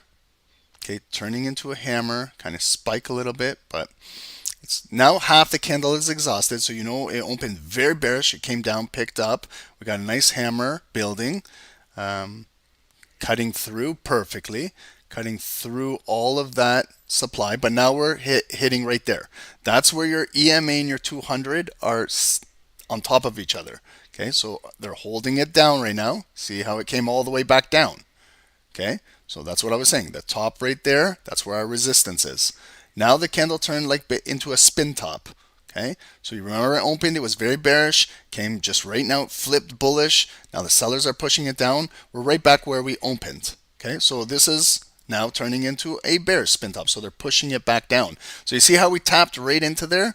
When you guys mentioned, Ron, throw the EMAs on. I did, and you see how they reacted there. The 9 and the 200 held it down, and we're at that daily point of interest at 3,103. That was today's opening price. So they're still keeping it below there. We got like a double top building on Dow where it came up.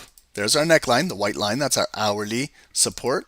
It came back up and they're trying to continue to push it down. So what we got to see is like a break here, then maybe that drop. Okay, but it's still holding higher lows. Maybe Dow will close above here and continue driving up.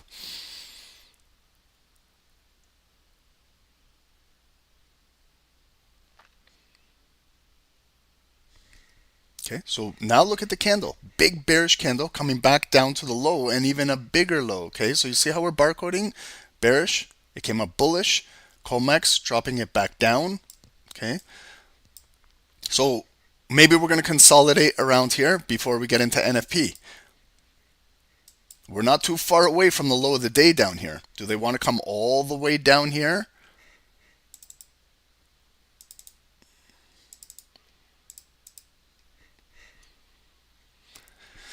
Okay, but did you guys see the reaction that it had at those EMAs? Okay, so the EMAs did what they're doing. They're holding the price action down. They're holding the volume down. Now, wow, this candle is closing right now. Is it going to be a bear? It closed below our green zone. Holy shit. So I got to go green to red again because this could be some sort of supply and can push down even further. And if you're just looking for like a quick little scalp before NFP, sometimes if you're just looking for that fill right there, that's about a 40 pip fill. If it just goes blue just a little bit in here, you could go up 20, 30, 40 pips, but I wouldn't suggest that. I would stay away from that a few minutes before NFP right now, guys. Okay. So do we know our numbers? Let's just recap our numbers right here real quick. 4 minutes and 20 seconds. Ironically, that's when it's going to start. That's why Scotty's smoking a joint. Non-farm average hourly earnings, I wouldn't be too concerned about that. This non-farm employment change, they're 137. Okay, so we'll see. Is the number going to be smaller or larger than 137? And then the unemployment rate, 4.1. Is it going to be better than 4.1 or below 4.1? Okay, that's going to be released right now in 4 minutes. And you're going to see some crazy volatility. Okay, so I'll even open up these charts because you're going to see some crazy candles. Okay, and what we want to look for is like liquidity grabs. You know, like if we see a big bearish candle on gold come down, maybe take out the low of the day, and then all of a sudden it catches a wick and comes back up and maybe closes here, that could be the start of that type of move, right? Or maybe opposite. Maybe we see a bullish candle come out of NFP, come up, maybe take out liquidity up here, and then it comes back and closes there, and then we see this type of drop, okay? So we got to be kind of careful here. We got a little bit of an ascending move on US 30 right here, but it's still very bearish, okay? But we're ascending and we're going to see if we can break out of here. So we do have to watch for a lot of fake outs, okay? Efren, everything is red on the heat map. Yep. Yeah, the markets are uncertain. We have global tariffs around the world, and we have job numbers coming out right now in a few minutes.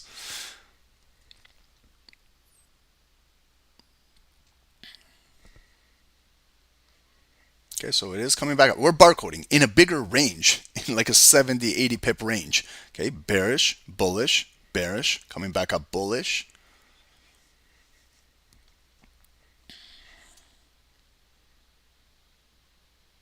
Barney, and you're supposed to feel liberated? You don't feel liberated?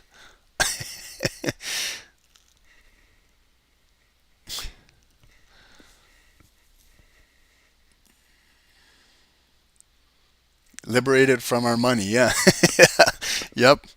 Don't worry, guys. The billionaires are going to become trillionaires. The poor are going to become more poor, and the middle class is just going to get eliminated. There's going to be no longer a middle class globally.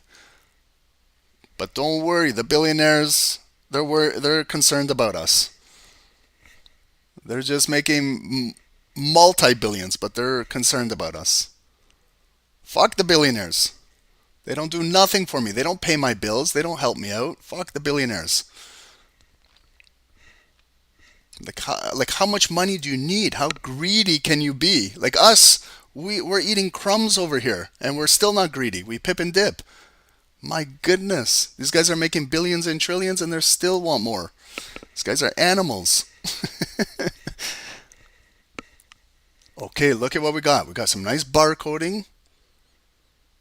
Bearish, bullish, bearish, bullish. This is like a double bottom with 4 individual bars where it came down, it went back up. It came down, it's going back up. It's like a small little W. 40 seconds to go for NFP. Please, everyone, please trade with proper risk management. I cannot stress this enough. This is the day where everyone blows up accounts. Try not to be that person today. It's a Friday. It's a beautiful weekend. Don't ruin your entire week and weekend by doing something stupid. Okay? Just please listen to Uncle Ronnie. If I can give you a word of advice, this is not the day to do that. Okay, here we go, guys. Take a deep breath, everyone. Relax, and let's see what happens. We're still going to trade into Wall Street, so we don't need to make any crazy moves right now. We can again, be patient. Watch what the move is. Just look for clues. Okay. Okay. So it's bearish. Opened ignited bearish. Gold. I'm looking at. US 30. I just made the green box. It closed above there, pushing up. Okay. So it got rejected. Gold rejected. Okay. Coming down. Still coming down.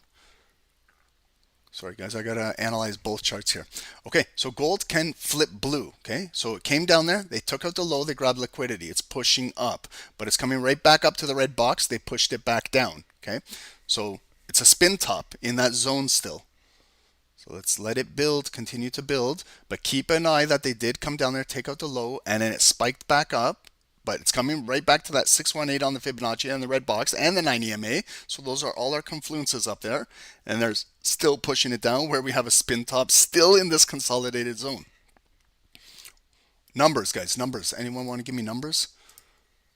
Okay, so unemployment rate 4.2 increased. We got some job creation. Okay, so it's going to be mixed reactions here. That's why we have this spin top candle. So maybe what we're going to do is maybe just continue moving with the direction that it was moving with. Okay, US 30 broke out. It was really nice and bullish, but it's coming right back down to retest this green box. Still, it's just ranging. Gold is just in this tight range. It's not going to trade in here all day. Okay, so be patient with this. Let's just see what it wants to do. Let's let it, if it wants to bleed out, let's let it bleed out and see how it reacts maybe at the low of the day, if it can get down there. If they continue to hold it up and let's let it build, and maybe we can look for buys above there for gold. Everyone okay right now? Okay. Okay, so we got now a bullish spin top candle.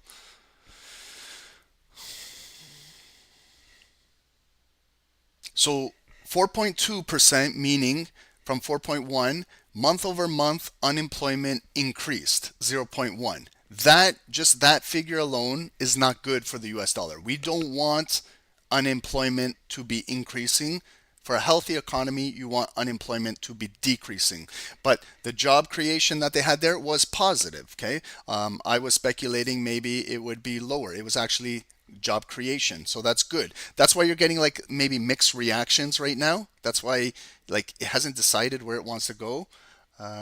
US dollar is pushing right now bullish, so the US dollar is maybe taking in that right now, but the like Dow hasn't decided where it wants to go. Gold hasn't decided where it wants to go. So we got to continue just to be patient here. I hope not. Please, nobody please blow their accounts.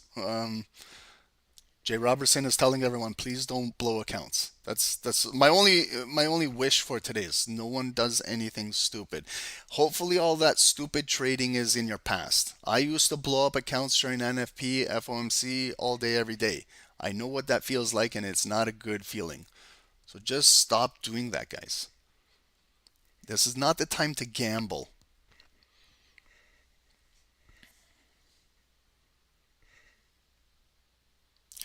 Scotty, you did too, and you smashed the keyboard. Oh, I don't want to tell you what I smashed over here. I don't want. I keep telling myself, just please don't smash a monitor or a keyboard live, because it's not going to look good.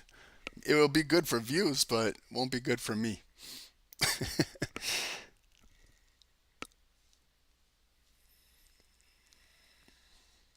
Okay, so what do we got going on? The first 5 minutes of NFP is like a dud for gold. It's just a spin top candle. It's as if NFP didn't even happen. We're still just trading inside here, just like we were prior. So we got to continue to wait it out. US 30 is building a little bit above here. So with this green zone, we can continue to stretch it into the future. See maybe if it comes back down, maybe we can buy off of this, maybe a pullback.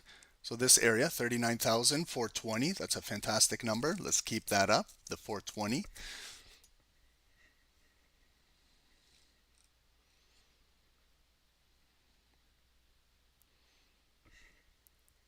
Okay, so here's the close, guys. So nothing really crazy about today's NFP. We're still just trading in the range. Normally we see some crazy candles like dump all the way down here or pump all the way up there, but we don't have that in today's NFP. So it's more of a controlled NFP. Maybe again, we might just get some volume consolidating. Maybe Wall Street might be the move. It's a dud. Yeah, it's a dud, but we still got to continue to analyze what's going on. So just if you're looking for a small pullback on US 30, 50% of that bullish candles like right around there. So if it's a small pullback right there, but with the volume currently in the market, it may not hold this. It might come back down to retest this green box. Jesse, this is one of the weakest NFPs you've witnessed. I think the market is just it's rattled. The market is rattled right now. It just like doesn't know what it wants to do. Like there's so much shit going on. Inflation, job labor, like labor, tariffs, all kinds of stuff. Uncertainty in the markets, uncertainty in the world right now.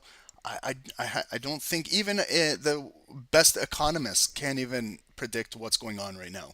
Like they're puzzled. It's just one of those times where in history, you gotta just, if you're a trader or an investor, you gotta kind of get through this storm without doing anything reckless. Okay, so you see the retest, we closed below, it retested again the red box, and we're still pushing down. But what we got to watch for are higher lows or lower lows. Um, and then, so you see what I was saying? It didn't really hold 50%. Why? Because there's added volume right now. This is not like just a normal trading where it will pull back, hold 50% and go. The volume is heavy right now. So it easily cut through that. And now we're trading right back down to that original position there. So let's see if buyers can maybe develop right here, step in, or this might be just a fake out, come back in, close below here, and then we're going to see Dow start to drop down. Okay, so we might potentially look for a sell. This could be like a fake out up here where they faked out that first 5 minutes of NFP. Now you got a bearish engulfing candle coming down with 2 minutes and 50 seconds. Let's see if it can in fact close below this green box, and then maybe like a retest, and there's our trend line, and then there's a break of trend, and we could look for a potential sell on US 30, and we continue trading with the selling pressure that's coming from above us. Okay, so let's keep an eye on US 30 as well. I'll put the EMAs on US 30 if you guys want. Do you guys need that? So we're trading right now at the 9 EMA, and we got the 200 all the way up here. Okay, so the 200 is well above us. And gold is continuing to drop down to that first physical fair value gap at 5 a.m. Eastern. That one right there. It got retested at 5:45, and since then that started that huge uptrend, and we're retracing all the way right back down to it. And that purple line is our low of the day. Okay, so and US 30. Okay, so this might be a possible fake out. Let's see how they close it. And then if they close it, this green box is going red. If it closes near the low, it might be an ignited drop and just drop, or we wait to see a pullback, get rejected here and push down. So this might be a clear fake out. Okay, you know when we wait and we see clues, what's going on? That there, they maybe faked out the market. Okay, so the market, everything is dropping right now. So gold and US 30. If you guys are in sells from holding still sells from up here or gold, congratulations guys. I would recommend trailing your profits behind with a trailing stop loss. Try and secure as much profit as possible in case there is a bullish move. Holy Christy. You were in a sell from 31.22. You made 8% today. Congratulations. Trail that behind so you can lock in majority of those profits. You're going to have a fantastic weekend. Good for you. Congrats. That's awesome.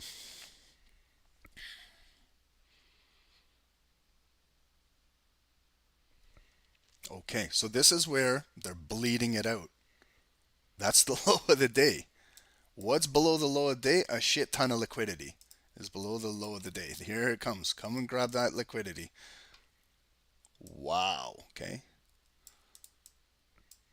So now, I think now you're getting the market has now digested those numbers and now the market is really moving. Okay. So I'm going to assume US 30 is going to close below here. So I'm going to switch that green box to red right now, pending something crazy happens and it comes all the way back up. Okay. But this could continue dropping. Here's the close. We just hit the low of the day. We just tapped it. Okay, so this green box goes red. I'm waiting for maybe a pullback candle to try and sell it. Where? There's the 9 EMA in the trend line, or at that physical red box. If we do get a bullish candle come up and they reject it, that might be a possibility to look for a sell. Gold is ignited, trying to push down. So I want to see if they're going to break that low of the day. If it breaks, it could bleed out, continuing to bleed out. Wow. Okay, so that's a full retracement from when it started at 440, when it made that high, they've retraced it all the way back down and we're getting a new push down. So we have a new low of the day on gold. It's bearish. Here we have coming up on Dow. So let's see if they reject this move. Okay, so it's coming up. It's testing that 9 EMA. It's testing the previous trend line.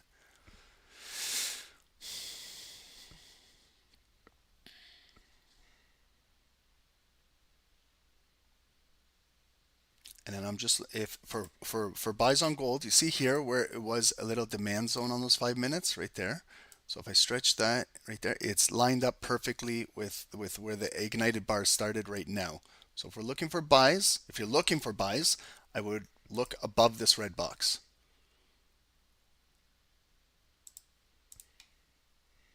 Wow, holy shit, they're dropping it.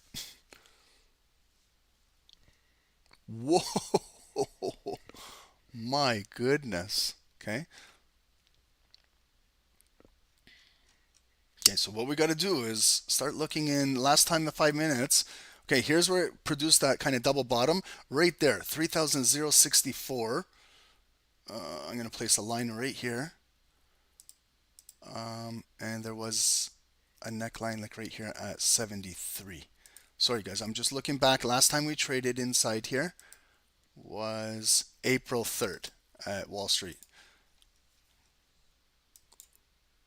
Okay. Okay, so here's the retest for US 30. I let it come all the way back up. That's what I was waiting for, to see the retest. If it comes back up and can close above here, then I know it came down to that hourly support, came up with a higher low on the 5 minutes and coming back up. Maybe it can close. Maybe it might be continue to move bullish above here. But we're retesting. We're retesting. So we got to watch this. Gold came all the way down. It broke the low of the day. So we came right there. Coming back up, there's that red box I just flipped right there. It's a hanging man candle still pushing down. I haven't seen this candle turn blue yet. 2 minutes to go. Was there any report? Yeah, NFP, Caleb. NFP, non-farm payroll. 3 US red folders at 8:30.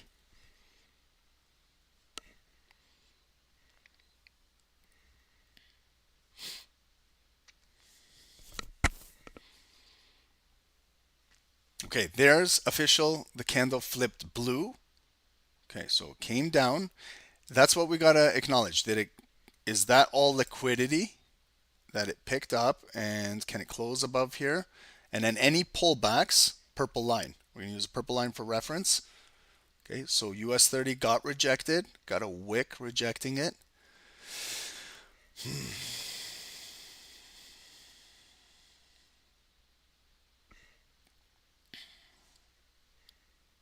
Scotty, what do you think on Dow?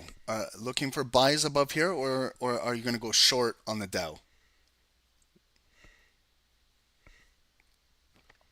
Good, strong response by gold. Let's see the closure. Okay, so this might be a daily liquidity grab where they broke the low of the day. Good response by the buyers coming in. Okay, remember 50% of this big bearish candle is kind of right around there. Can they close above 50%? Close above here. We got a good response. Buys above, Scotty. Okay, so what we got to do, Scotty, we got to wait for that bar in the next 30 seconds to maybe close above here again, or maybe we catch a pullback. Looks like both securities are turning back up, and we got to close in 10 seconds. Okay, so if I'm going to assume that the Dow is going to close above, I'm going right there, green. Let's see. And it's closing near the high. Okay, so we have no wick. It's coming down. Let's see if it flips real quick. Okay, it's retesting the green box. If we just get a wick and a flip, we have no wick on the top of that blue candle. So as soon as it turns blue, it could turn up. I'm going to look for a buy on the Dow. Okay, if we can flip it. There we go. I'm going to go on a buy. Okay, we got the retest. I'm in a buy. I want to see if we can easily clear those wicks, those highs, drive up to the top of that red box, and maybe I want to go for 50% of that black candle right there. Stop loss, I'm placing my stop loss below those wicks, but since I'm right at that hourly white line, I want to place it just a little bit below hourly. I'm giving it more room to breathe, giving it a much bigger stop loss, but my size is a lot smaller than I normally trade with. So I'm looking just for maybe a 1-to-1 right now, if it can move up there, and then slowly, if it starts moving, I'm going to slowly start to maybe decrease my stop loss if it can get up there. Gold came up and they rejected it right back down. Okay, so I'm currently in a buy. Why? Because that bullish body closed above, it came down, it retested the green box, and as it flipped, there was no wick on the top of that candle. So sometimes you get that flip and then it drives. I didn't get it in this situation, so it's coming back down to retest the green box again. It came 2-3 times retested, so maybe now it's got some more volume and it maybe can start to push to fill a little bit of some imbalances to the left. But wow, gold, holy shit. It's still pushing down to the low of the day. It's still very bearish, okay?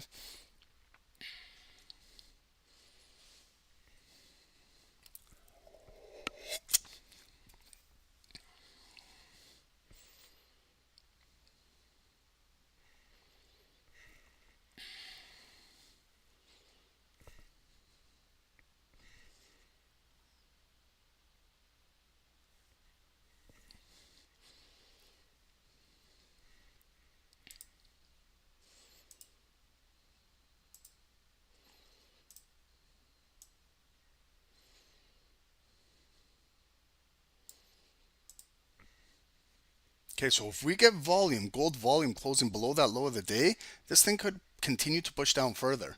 Okay, so this purple line is a really critical area on gold. So it's either going to build some buyers at the low of the day, or it's going to close below and it's going to continue to push down. So there's a good wick there. Let's see if we can get that volume again coming back, maybe closing above this box. Otherwise, gold could continue selling. It is making those lower lows, lower highs, lower lows, lower highs. Careful with gold. Come on, US 30. Just a little bit of volume. It's just what we need here. Where did I buy? I bought right here. The top of that candle right there. What is it? About 488 on this chart. Okay, we've retested, we've held this green zone now for 4 or 5 times. So traditionally, that's enough to just push us out of here for just like a little tiny scalp. Should be good enough to get us to at least fill to these bodies, maybe these wicks. And if you just measure that move, like just so we can measure it, like that's not a small move. Just to fill up to those bodies is 65 pips. To fill up to that wick is 100 pips. You know what I mean?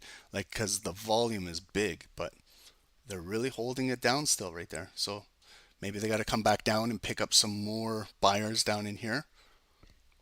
It's retesting again that green box for what, the 6th, 7th time this candle, and we have 60 seconds to close. It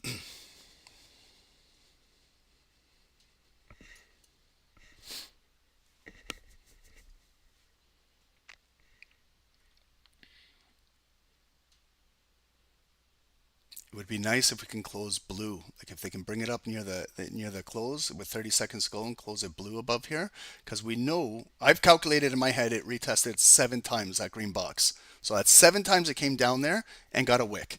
7 times. So we do have strong support sitting there. It's just the volume is not following through right now. Okay, so now maybe it's building. Let's see how it closes in the next 17 seconds. Can we build off of this? Okay, there's the push going into the close. And this is a big push, guys. Like, because the range is so large.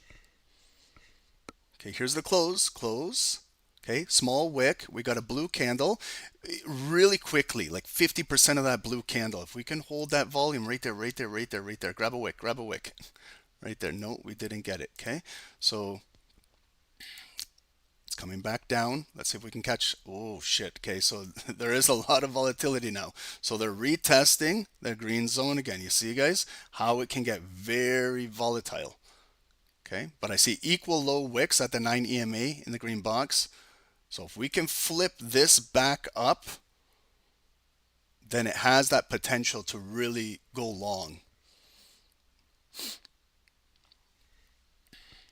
They shut that move down.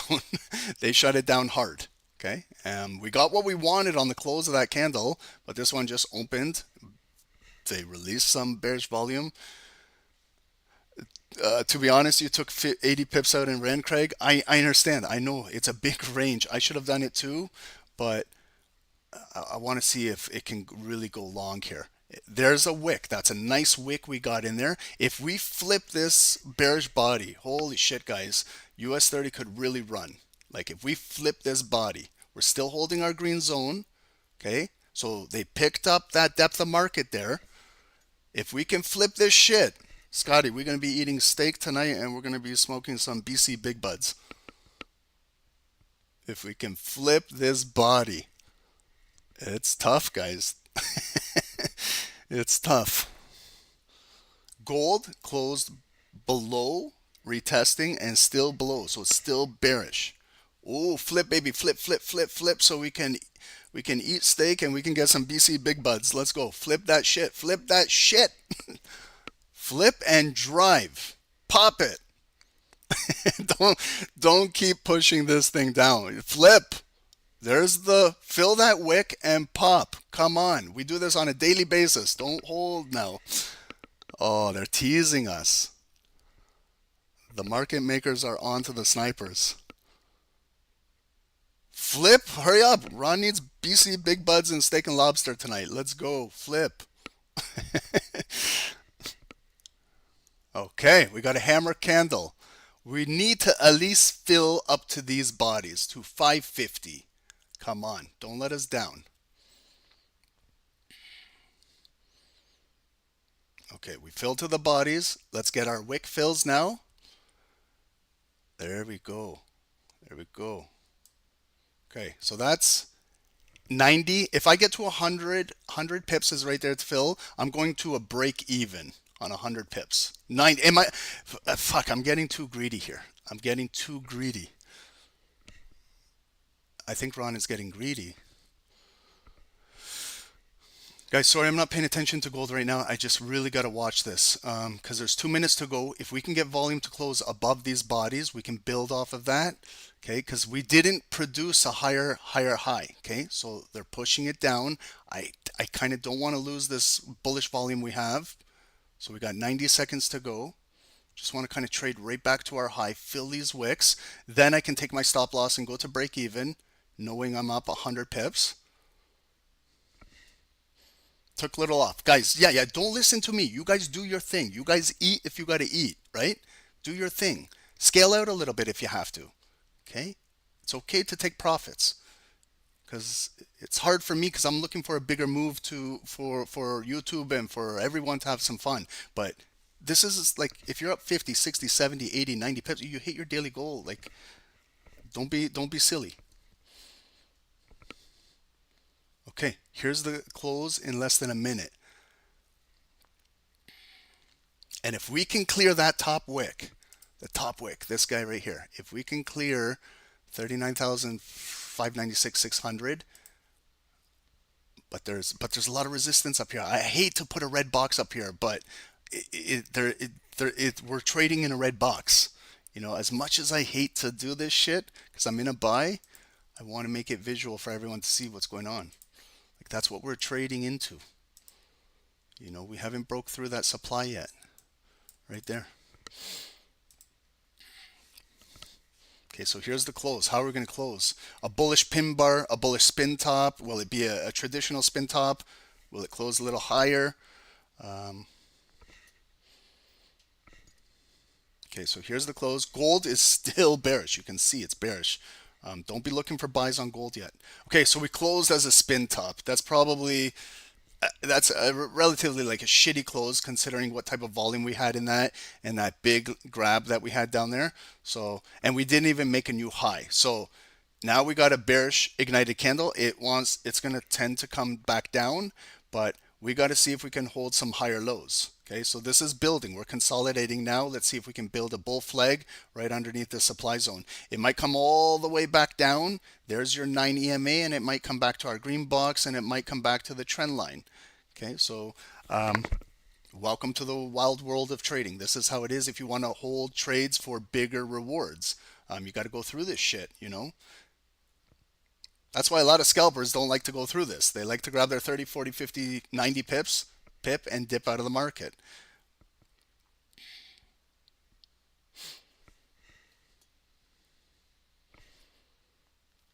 Okay, so we got to let it continue to move. 50% of that big bearish 5-minute candles right there. So do not be looking for buys until we start to close strong, like above these areas here. Thank you for the stream. My pleasure, guys. My pleasure. Hopefully you guys are learning. But again, don't always just listen to me. If you guys are at a comfortable profit and you guys are happy, you do your thing. You do your thing. Okay?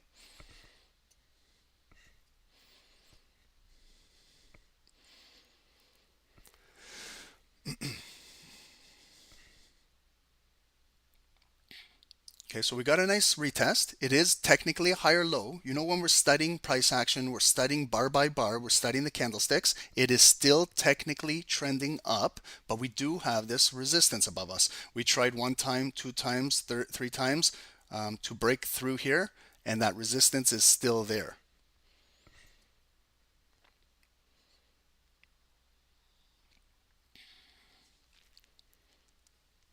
Okay, so it's still holding down.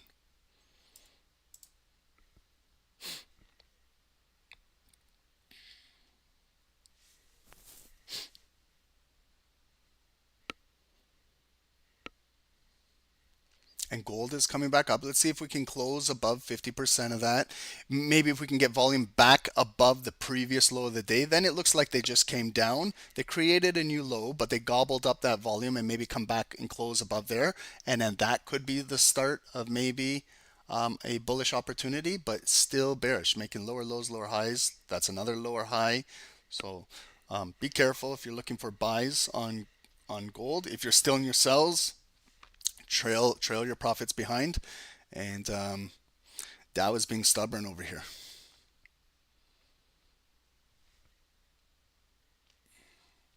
And we still have Wall Street, guys, in 30 minutes. And we have a new hourly candle opening in 1 minute and 45 seconds. It's going to be 9 a.m. So prepare yourself for a little bit more volatility.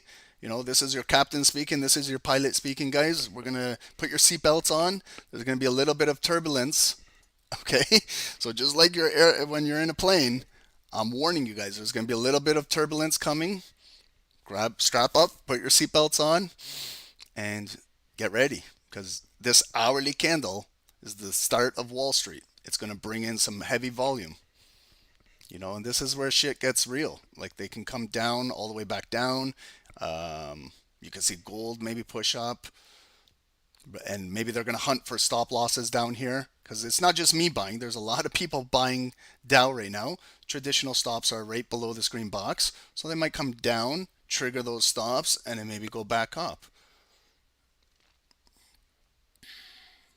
I gave a really, really big stop loss to allow it to breathe. I went for a smaller sizing because I'm giving it more room to breathe without panicking while I'm taking the trade. Just continuing to watch what's going on. My eyes are on the prize. My eyes are on this wick. It's still holding that higher low, still building. Where's the volume going to close? 30 seconds to go, and we're going into 9 a.m. So let's see what happens here. Luke, please, if I can stream as long as possible today, we'll see. I gotta really take a piss, and I'm not wearing my diaper today, so we'll see. If this trade can play out, then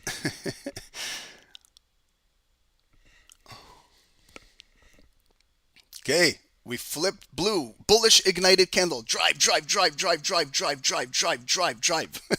Get through here. Get through here. This is our 9 a.m. Can we get an hourly candle? Help us out. Come on. It's ignited. Drive. Fill these wicks. Go. Come on. This is the time we have to break. I'm telling you right now. If we lose this opportunity, this trade could go south. This is the time right now. We got the 9 a.m. candle. We got a bullish ignited candle. We're filling our wicks. Fill through this damn red box, and let's clear. Holy shit, that's disgusting, that wick. That is the most disgusting wick. Oh, fuck. We lost all that momentum right there again. But we gained. Okay, so this is now the tug of war. Man, if we lose that ignited body, guys, I'm sorry, but there's going to be a little bit of a pullback down into here.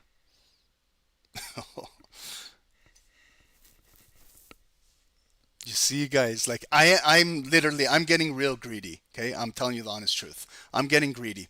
I could have easily scaled out of that candle. It's just me being silly here. I'm being really greedy, like, but the candle has not broke. It's still ignited, guys.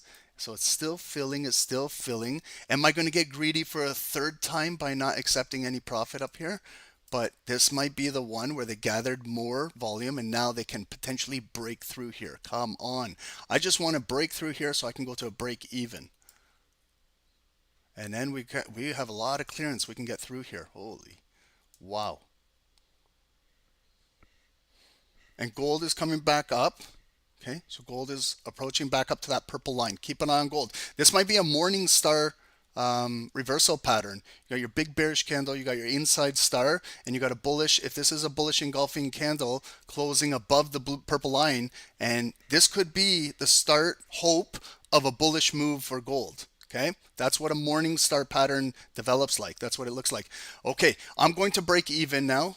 We broke out of there. I'm going to break even. Everyone should go to break even, in my opinion. Okay, I'm at break even. I have zero risk now in this trade. Now it's just a matter of scaling out some profit or hitting a break even. That's what this is going to turn into. So we did break out. It did make a new high up there. That was 125 pips up there. But now let's follow the close of the volume, because if we can continue maybe to push and close above here and we get to flip this red box green, we could potentially build off of that. This could turn into a 200 pip plus trade. But if we cannot close above here, we have a rejection that could push it back down. But here we come back up. Last 2 minutes, fantastic. Let's build off this volume. Let's see if we can actually close above this red box. That would be really, really important. If we can flip it green, that will be our depth of market we're building off of. So now what we want to do is fill this wick and this wick to the left. 650, around 39,650. Right there, 650. Whew, come on, get up there. That would be 150, 160 if we can fill to that red line. Guys, hit the likes in the chat if you managed your risk. Okay, if you manage your risk, I don't care if you took profit, that's on you, but as long as you manage your risk, we're at break even. That's important to me. It's really, really important to me. Psychologically, as someone who does this live in front of an audience, I know that you guys are at least safe at a break even, okay? I'm telling you honestly, it's very important to me. That's the most important thing to me, to know that you guys are at a break even. You have no capital at risk. When you're in profit, you do your thing. You eat, okay? If we go to dinner, if we go to a buffet, I'm not going to tell you how much to eat. You can eat as much as you want. That's on you. Okay? So we're eating right now. You eat. If you're hungry, you eat more. If you're happy and you're on a diet, get your pips and dip out of this market. Okay? I'm going to take out 80%. Okay? I'm talking shit here. I'm going to do my own shit. I'm going to take out 80% up here. Okay? This is my daily goal up here. 80% cleared. Profit. W in the chat. Now, I got 20% running with a break even. Scotty, steak and lobster tonight, and we got some BC Big Buds I'm going to send you to England. Indica, sativa, or hybrid? What do you want? 4A, Scotty. A plus weed. You tell me. I got you. Guys, green box. We got support now. Runners. Hopefully our runners got nice, sexy legs. They shaved their legs today. They're sexy and they're going. Go for it. This is where you just go with it now. But secure a little bit. Gold. Okay, so gold. We got consolidation. I got a lot of lines here. I'm going to clean up some lines. The most important line is this purple line and the low of the day right there. So all of this shit on gold below this purple line is consolidation. Okay, but let's see how they build it here going into Wall Street. Remember, guys, we still have Wall Street. Okay, so we got a lot going on.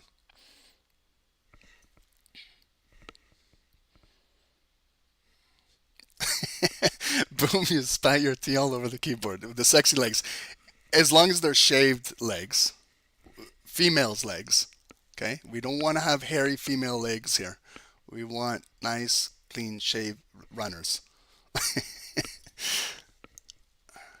Fellas, and if you shave your legs, that's your business. I don't care. If you do your thing. Maybe you're a swimmer. I don't know. I don't shave my legs. I'm sorry. I'm a hairy individual. 700 pips, Scotty. Are you serious?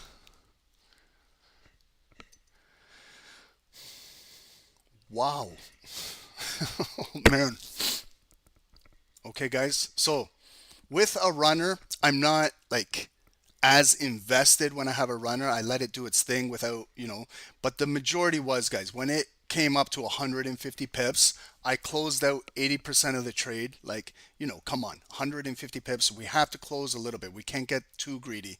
So now I got the 20% runner. Worst case scenario is it comes back down where I entered. The 20% runner hits break even. I'm okay with that. Okay. The bulk of the trade is in my pocket now, and hopefully the runner continues to do its thing. But also another thing why I have runners in the market, it gives me like intel, it tells me a lot of information. If my runner keeps running, then I know it's kind of trending in an uptrend. So I have to be careful then to consider short selling and things like that. So the runner gives you a lot of information too, how the actual trend is moving. Okay, so gold is coming back up. So maybe that little morning star pattern, it's not technically a morning star because it technically, in order, has to be a bullish engulfing candle to engulf this bar. It got rejected and did not engulf that bar. It came down back down to 50% of the volume, and now we're coming back up. So if this candle physically closes above the purple line, we know that we came, made a new low, picked up that volume, and we're coming back up. So this is our first bottom. This is a very important bottom, guys. This bottom right here, because this is the bottom we're taking with us into Wall Street. So if we get double bottoms here building, then we know that gold is building some sort of depth of market there, okay?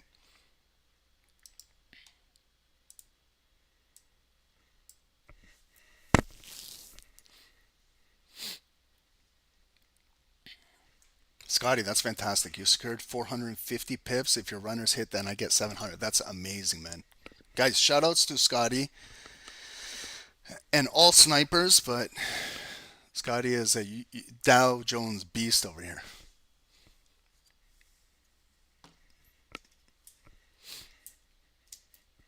Okay, so now back to the education. How did you guys feel about NFP today?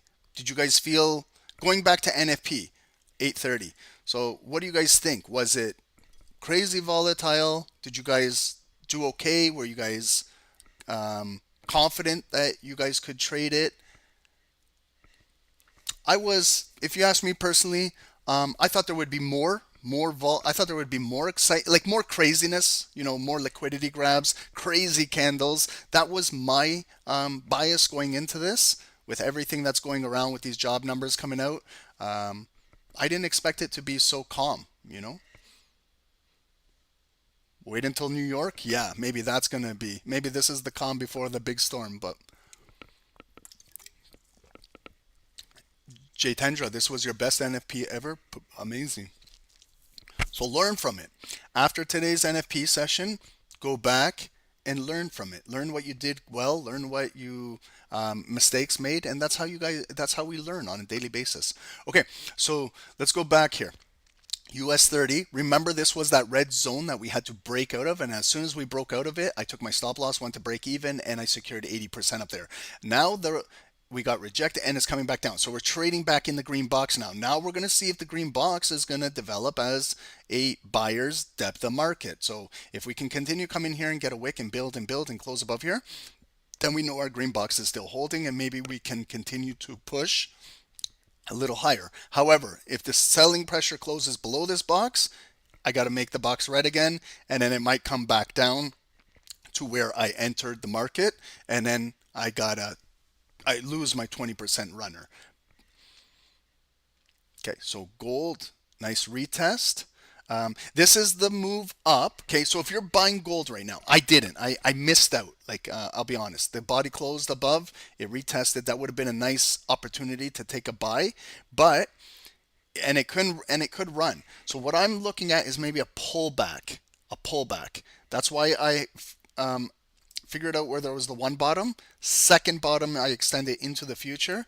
That would be if I can wait patiently for a pullback to come back down to there or halfway here. That might be where I'm waiting for that pullback buy. Okay. And if you're going in buys on gold, you have to remember you're still counter trading. Because look at the drop above us. Look at it. Lower lows, lower highs, lower lows, lower highs, lower low. This could technically be a lower high and push down. That's why I'm looking for that pullback entry. And then I also want to see where they're building the neckline. That's another thing that I do. Just because I don't take a trade doesn't mean I'm still not analyzing. I like to see where they're going to build the neckline. Will it be here, around here? Will it be up here? And then we can judge. Because what we see now is a V recovery. We see a push down and a move coming up. But where's that neckline? Is it here where it can come back down? Or is it going to be here and it comes back down? We have to justify where that neckline is to see how it builds. And thank you, Sherry, for reminding me. And guys, Powell is speaking today too at 11:25. Fed Chair Powell speaks. But it's due to speak about the economic outlook at the Society for Advancing Business Editing and Writing annual conference in Arlington, Texas. Audience questions are expected, so he will be speaking over there.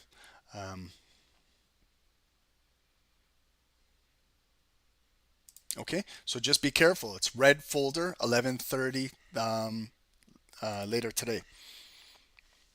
Okay, so you see, guys, now you understand why it's not the best to get greedy up there. Okay, so I look back now and I'm happy that I closed 80% up there because it would have been sad if I was up 150 pips and I kept wanting more and more and more, and then it's retracing all the way back down.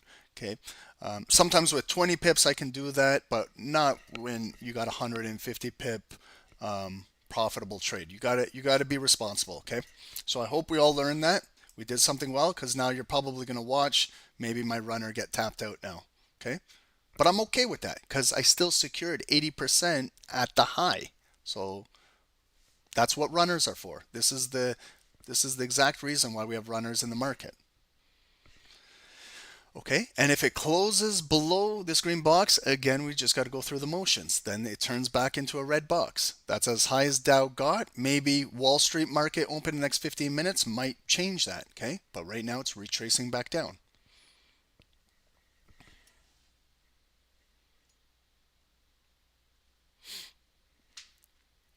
Nice, Scotty. You're up 3.5%. That's fantastic, guys. Like anything above 2% on a day is unbelievable trading.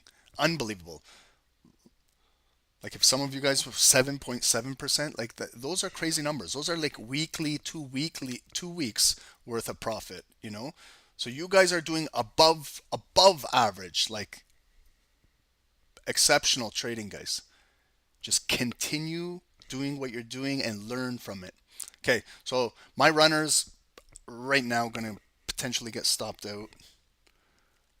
It's hanging on by a thread. Okay, it's probably going to get stopped out because, yeah, there it is. So I got stopped out the runner. Green box goes red. We stretch that across to go into Wall Street, so we know where our supply still is. Now we'll see. Now it's coming back down, filling these wicks to the downside. Will it come back in the green box? Will it break a little bit? Will it reverse back up? Okay, so I'm going to get rid of that. I'm no longer in that trade. And we continue our analysis. Okay, so gold closed above that 90 EMA, above this. So right now that red box turns green. Okay, so it's pushing, filling in balances. We got a nice push. I think this is where the neckline is going to develop, in my opinion.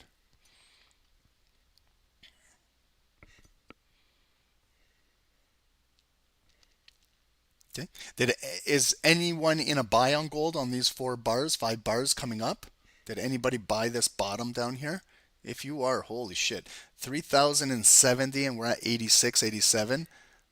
Right there is like 150 pips as well. So if you're in buys, you guys do the same thing that I did with similar with US 30. You should be at a break even now, okay? You shouldn't be trading this with an open stop loss. That's silly to do that. Go to a break even. Secure a little bit along the way, because they could easily bring this move back down, because look at all of the supply above us. Okay, yes, it is a very nice move, but relative to the overall, it's like pulling back. It's a fantastic buy. Wow, you guys took the buys. Good job, guys. Okay, sorry about that because I was too focused on what was going on with US 30. I didn't really focus on gold. It was my apologies. I should have been on top of that. But hopefully, when I told you guys there was a morning star pattern, maybe that helped you guys. I don't know. But if you see this pattern develop at a low of a day, it's really, really important. Okay, this is a really higher time frame pattern, the morning star pattern. So what it is you have a big bearish candle breaking a critical like daily low, which it did. You have this inside star indecision candle, which we had, and then the third bar should be a bullish engulfing bar closing above here. That's the traditional morning star. And what it's doing is it's giving us hope in a bleak market that there could be, like, the sun is rising. That's how the Japanese describe this. Morning star pattern, it's the sun is rising in the morning. It's giving hope to to your day, but they utilize it as hope in the markets. And right now you can see how it's giving some hope when there was a bleak bearish market and now it's moving up. Okay, so that's like the technical Japanese definition of a morning star pattern. And we also have the opposite. At a high of the day, you might see an evening star pattern develop up there. Okay, the Japanese are very, very, very smart people. Very smart people. They invented Japanese candlesticks in the 1800s. Okay, when they were trading rice in the fields, they wanted to know the pricing. They wanted to know the day when it opened, what the price was, the high, the close, and this is how they displayed it. And we still to this day utilize this. So it's, and this is their original technology of how they used to do things back in the day, guys. So this is really, really fascinating stuff. That's why I always say, in my opinion, my humble opinion, price action, nothing can beat this. Nothing. Nothing. No indicator can beat price action. Nothing.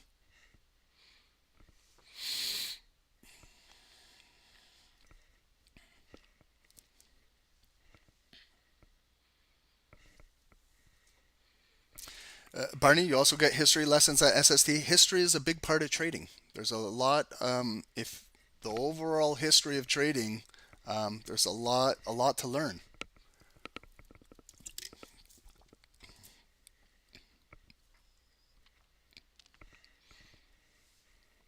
If you really want to dig deep into how trading started, um, like that's why I want to have a podcast to get into that stuff.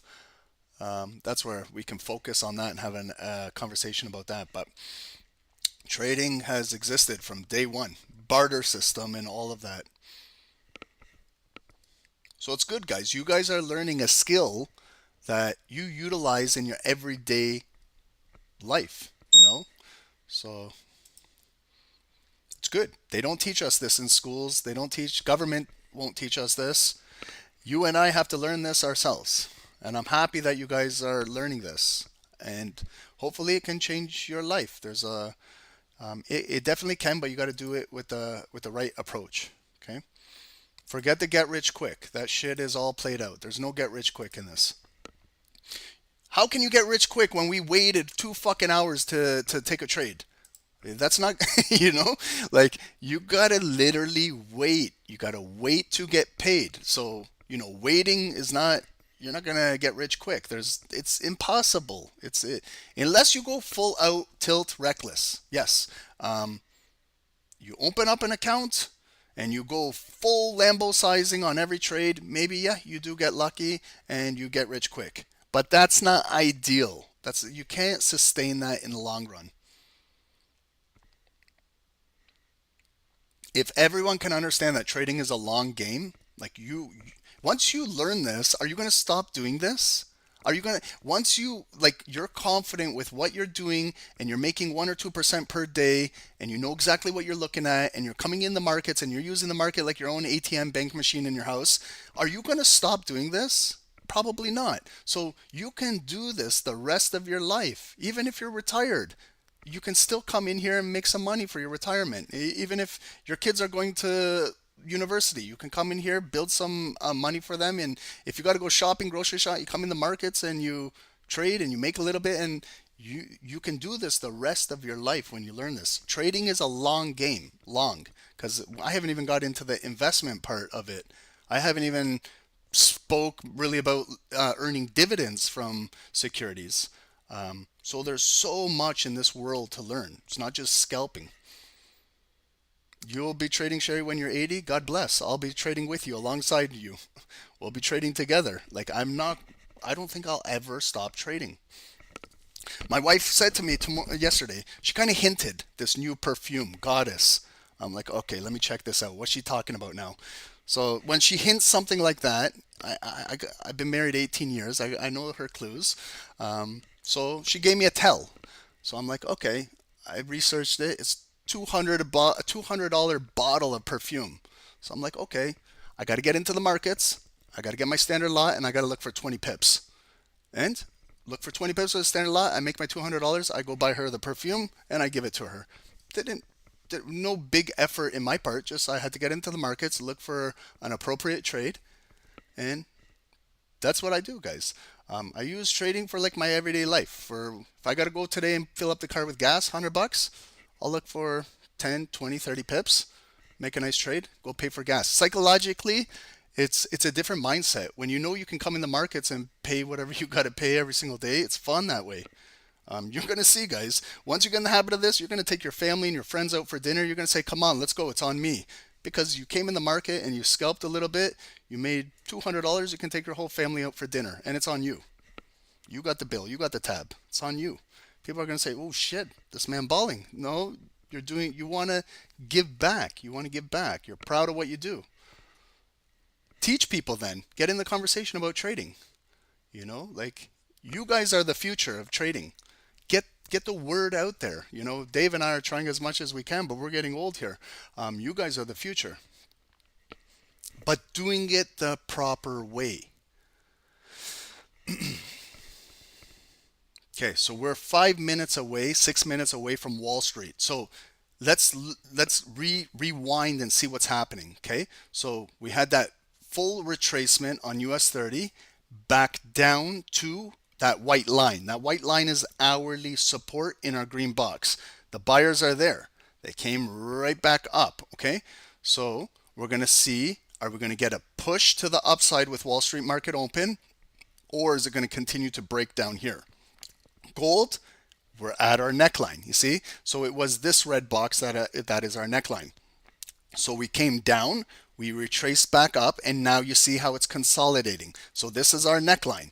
And this is how like double bottoms form like this. You got your first leg down, you got your next leg up. Now it's trading right in the middle here. So it'll either maybe continue to break out if we can close above there, or it'll retrace back down to the green box, to the purple line, or maybe a physical double bottom. And then we do our next move coming back up. Okay, so this is how you got to piece together the patterns. You got to know what leg you're trading. Okay, that was the first leg down. This is the second leg up. Now we're trading sideways. This is that neckline. That's why I said, guys, let's establish where the neckline is. Now we clearly can see it. Okay.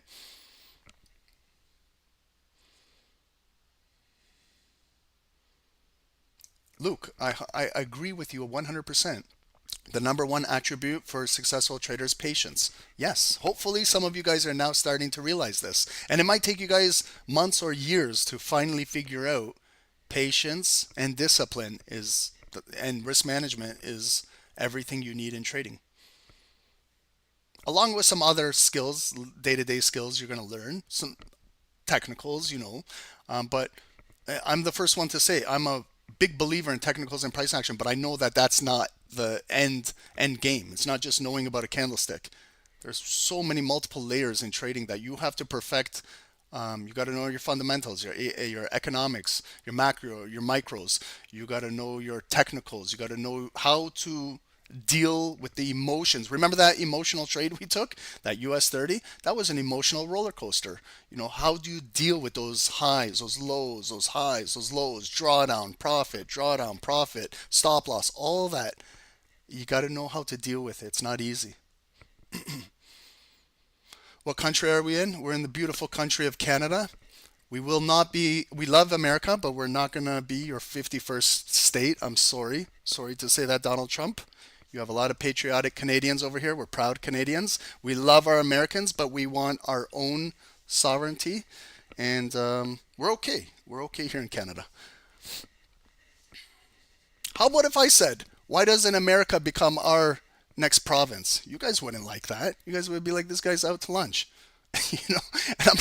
And I'm not that silly to say that. Like, that's just stupid. How can you say that? Like, Greenland. Are you kidding me? Greenland has been part of Denmark since 14th century. Like, and you can just go and just open your mouth and say you want to take it. Like, maybe you're joking, or I don't know. But it's just stupid. You can just walk and say you want the Panama Canal. Come on.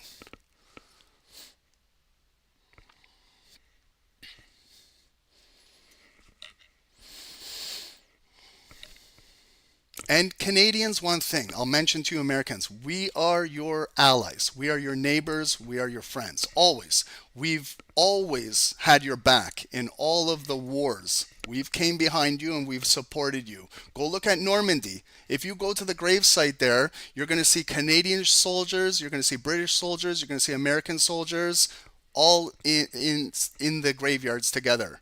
So we died for you guys, you know, and it's really rude what and disrespectful what Donald Trump says to some Canadians, and some of us we don't take that shit, you know. We fought for you guys. We got respect for you guys. Always have had respect. The tariffs talk, I know that's business. Okay, I'm a businessman myself. I understand the tariff talk. I understand negotiating. I understand the art of a trade too. You know, there's not just Donald Trump that understands that shit. There's other people. You guys understand the art of the trade. You guys are doing an art of the trade right now. Tariffs are there. You can implement them. You can put them out there. But look at history of tariffs. Nothing positive has came out of it globally. Look at right now. Countries are retaliating. Like they're not taking this, and you're seeing, and it's going to affect me. It's going to affect you. It's going to affect everyone here. We're going to pay for it. The average person pays for this. When you go shopping, your vehicle is going to be $5,000-$10,000 more. When you go grocery shopping, your normal shit you buy in the grocery store is going to cost more. Your electric bill is going to go up more. Everything. The billionaires don't give a shit. They don't care. They're going to wipe out. You know what they're going to do, okay? And YouTube, if you shut me off, I don't give a shit. I got to speak my mind. They're going to take $4.5 trillion out of the American economy, taxpayers' money, all of these cuts they're taking out, and they're going to give it to their lobbyists. They're going to give it to their parties. They're going to give it to the billionaires. The people on the ground who need this are not getting fuck all, okay? Look at the history of politics. And we're in Wall Street market open. Okay? The billionaires are going to get rich. They're going to get even wealthier than they are right now. The little guy is getting fuck all. They're going to get hit the hardest. And it's all these empty promises. They're taking from the fucking veterans right now. Are you kidding me? These people fought and died for this country. And you're taking from them? You're cutting like social assistance and Medicare? Are you kidding me? I don't know how people are not like in the streets right now and saying like, it's all over Europe too. You can see all the protests in Europe. It's worldwide. But the little guy is eventually going to have enough and say, enough with the fucking corruption.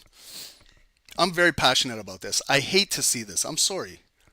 Like, my father worked his entire life. My mother worked their entire life. They came to this country, Canada, with nothing.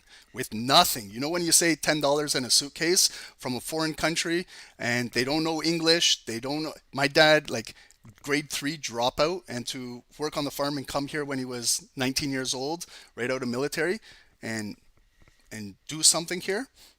He's the working man. He's the one I learned everything from. I didn't learn everything from Donald Trump. I didn't learn nothing from Elon Musk. Those guys didn't do anything. It's the working man. That's what keeps the economies going. And working woman. Okay, so look at now. Are we pronouncing the double bottom on gold down in here? It could be coming down. That's what I was saying, guys. Wall Street could be making a second bottom. Let's keep an eye on gold. Gold is still developing. US 30, beautiful move. Look at what it tapped right back into. That red line, what I had right there, that's 650. And it came in there and they rejected it back down. Okay, so we're still below this red box. Let's see how this first 5 minutes of Wall Street will close. What's your thought on the dirty? That's exactly, Ephraim, what I'm looking at. So we did come in here, we retested here. This green box is still holding. We're still trading in that supply. It did come up here and they're rejecting back down. Let's see how this body of volume will close. And let's see how gold is building. Always, Sherry, always include the women, always. The women are always included in my life. I'm a mama's boy, I got 2 sisters, I got a wife, I got a daughter. Always include the women. Buy them perfume, fellas. Go out today. Listen to me. This is some advice, ladies. Turn mute right now. Earplugs, fellas. With the profit, go and buy your old lady some perfume today. You'll make her weekend. She'll smell great and she'll appreciate you, the hard work you do as a trader. Goddess. I can't. Who makes Goddess? She just told me Goddess. I can't remember the name. Any of you guys know? Goddess perfume? Who is it? Let me think. Burberry. Burberry.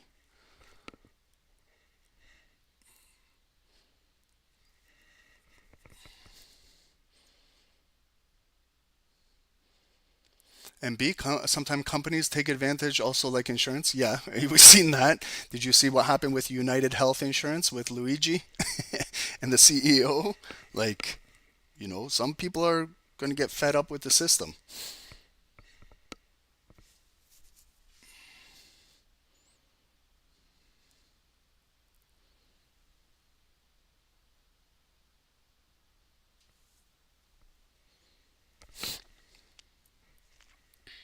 Okay, look at the big rejection. Okay, so Wall Street, it was very bullish, big rejection. Wow, let's see how it closes. And we're coming to the double bottom now on gold, but it could continue to break, guys. Like gold could still be bearish. I don't want us just to look for buys. Like it could still be bearish. It made that low. There's the lower high, the neckline, and we're pushing back down. So it could definitely continue to make lower lows and continue to push down. But let's see how everything closes in the next 10 seconds. We got the volume coming right back again to that red box. So no volume has closed above. It's still below. So US 30 is technically still bearish. Oh, there was a close right in there. Okay. Okay. So pullbacks. 50% of Wall Street's body is 5-minute candle is right here. Like right there. There's 50%. And then there's your 9 EMA, like right in between those two red lines. So kind of right here is that little gap. If we can hold, still technically might be a bullish sign. Okay, so now it's trading in here. Sorry, that's not daily demand. Sorry, wrong one I clicked. Okay, so we'll continue to watch this.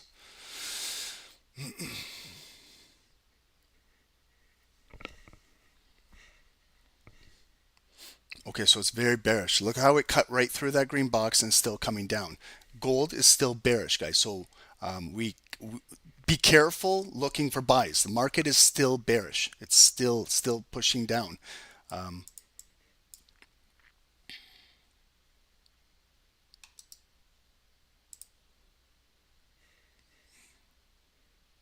Okay, so you see how I was looking for that second bottom there? It came down, but the candle opened ignited and bearish. So I didn't even get an opportunity to look for the second bottom to come up. It's still very bearish.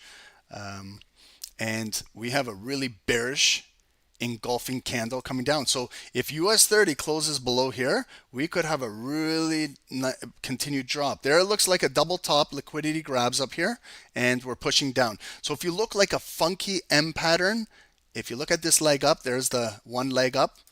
There's our neckline, what we're trying to break, what sellers are trying to break. It came right back up. Wall Street spiked right there and then again closed in the red box and now we're coming down. So if you get this move, closing below there, retesting this, there's your continuation drop.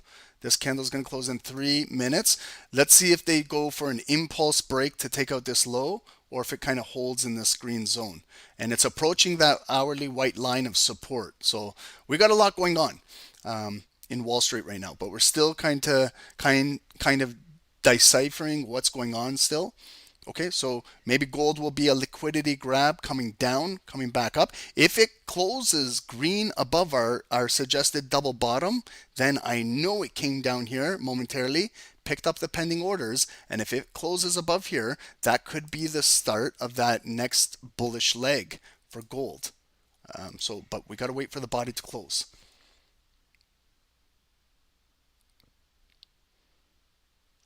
It took me about good 5 years, solid 5 years of learning how to do this.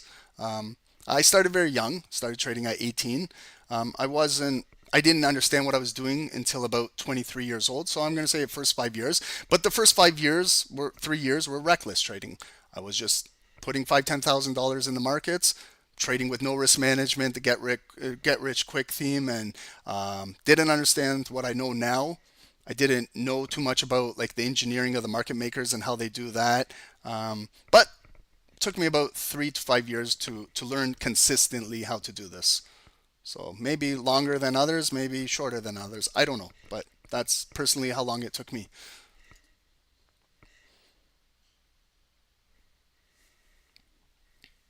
I had to battle a lot of demons. I was a really greedy trader when I started, and I didn't know how to overcome that.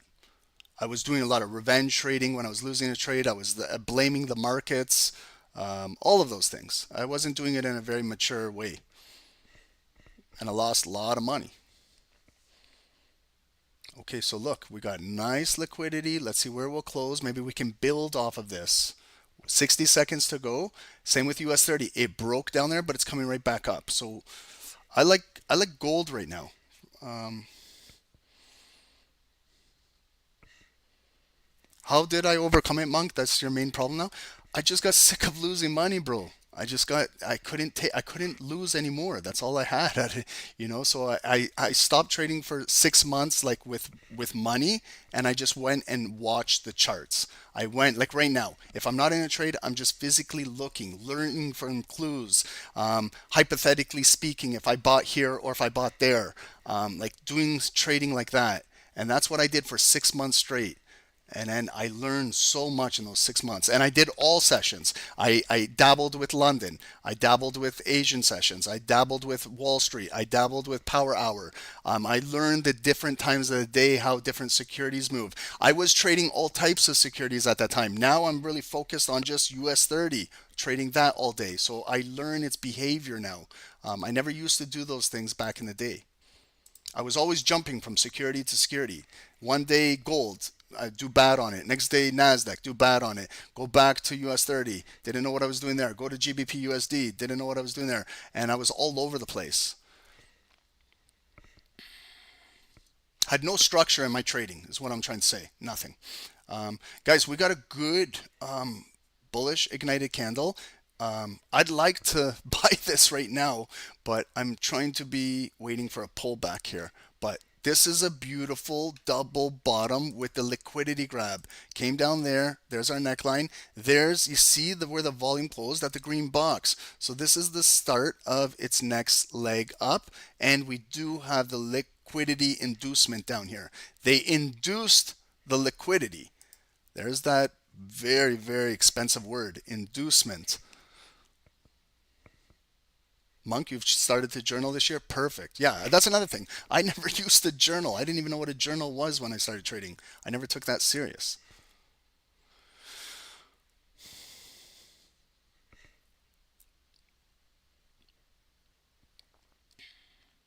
Okay, guys, so we got some development going on. Okay, so this might be a opportunity for a pullback potential buy. I'm going to let US 30 close where it wants to close. I want to figure out if it's going to close below here, so then this is an official supply box, or if it's going to catch another wick and come back and close above here. Right now it's very bearish, but it's an impulse break. It's impulsively breaking down. I don't know if it's going to close down here until it officially closes in 3 minutes, but this is that type of M pattern that broke down, where I said it came up, neckline, there's the double top with the liquidity, and this is the impulse break right now. But let's see if it will close below, okay?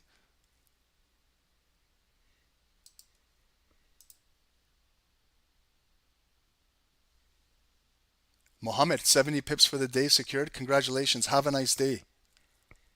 Juma Mubarak. Welcome, brother.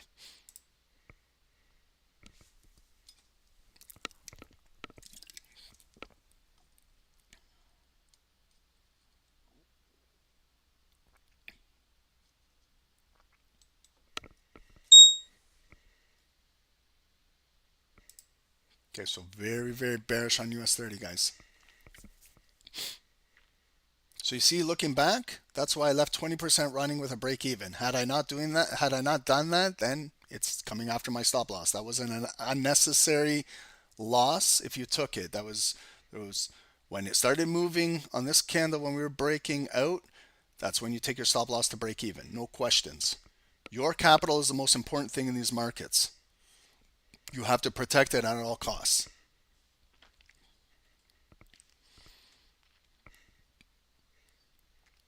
Okay, so gold is building in here.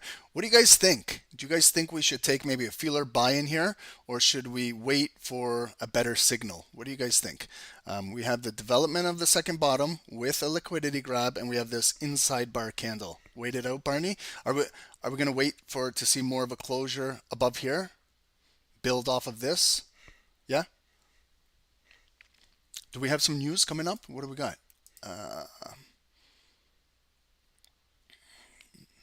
945 candle coming in. Okay, so guys, again, what I'm looking for US 30 is that liquidity grab, very similar to gold. Same thing. That wick, is the body going to close above there? Because then it might start that bullish leg coming back up. So that's why I'm watching to see where this body of US 30 will close.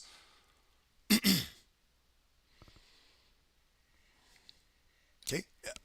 If we can do this, very similar what gold just did, but we're going to do it on US 30. So you see how we broke the green box? Here how gold broke, closed above, and then it started that little move up. Same thing with US 30. Broke all the way down. It's coming all the way back up. Let's see how it closes. Next 30 seconds. We might be able to maybe take a potential buy off of here. But if they close it back down, coming down, then it is going to close red and maybe drop down. So that's why sometimes, when in doubt, let the candle close officially on its own. You'll know more confirmations once it's closed. Like right now, it came up, I was speculating buy, then it was coming down, I was speculating that it's going to sell and close below there, and then it might come back up. But until the 10 seconds closed, I'll officially know where it closes.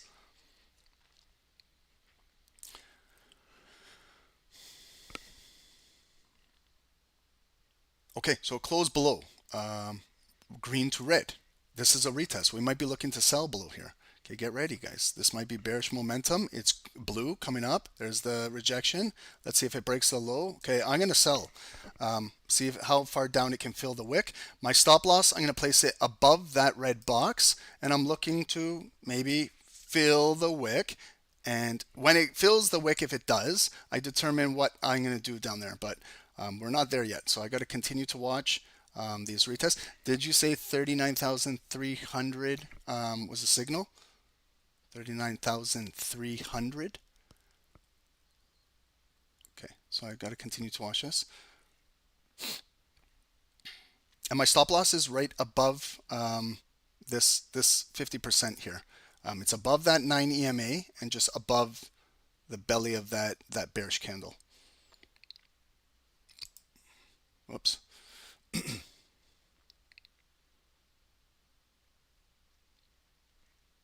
Sorry, I'm just watching this. I got to watch my stop loss.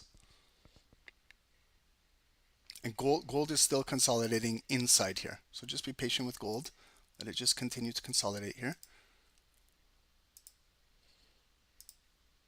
Gold has these inside bars consolidating in here. Okay. I want to see if the sellers can push this volume down. If not, I'm going to get stopped out up here.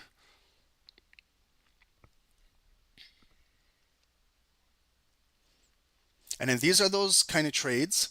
I feel it out with my first trade, pending it doesn't get stopped out. And if the sellers can, I'm going to get stopped out. Let me just watch this here.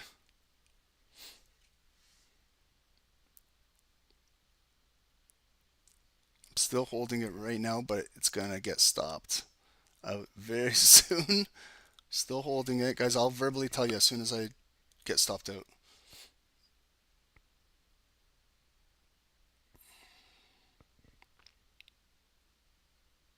Okay, stopped out. That's it. Shit.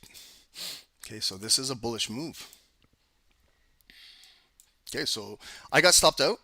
Now I got to wait for that candle body to close. This is where sometimes revenge trading kicks in. So this is, I'll tell you the honest truth. Sometimes I get pissed off with that, and then I'll start to buy because I got stopped out on a sell. And then what happens is then they bring it back down. And then you're really angry, okay? So I'm telling you exactly how I used to trade and how this really affected me.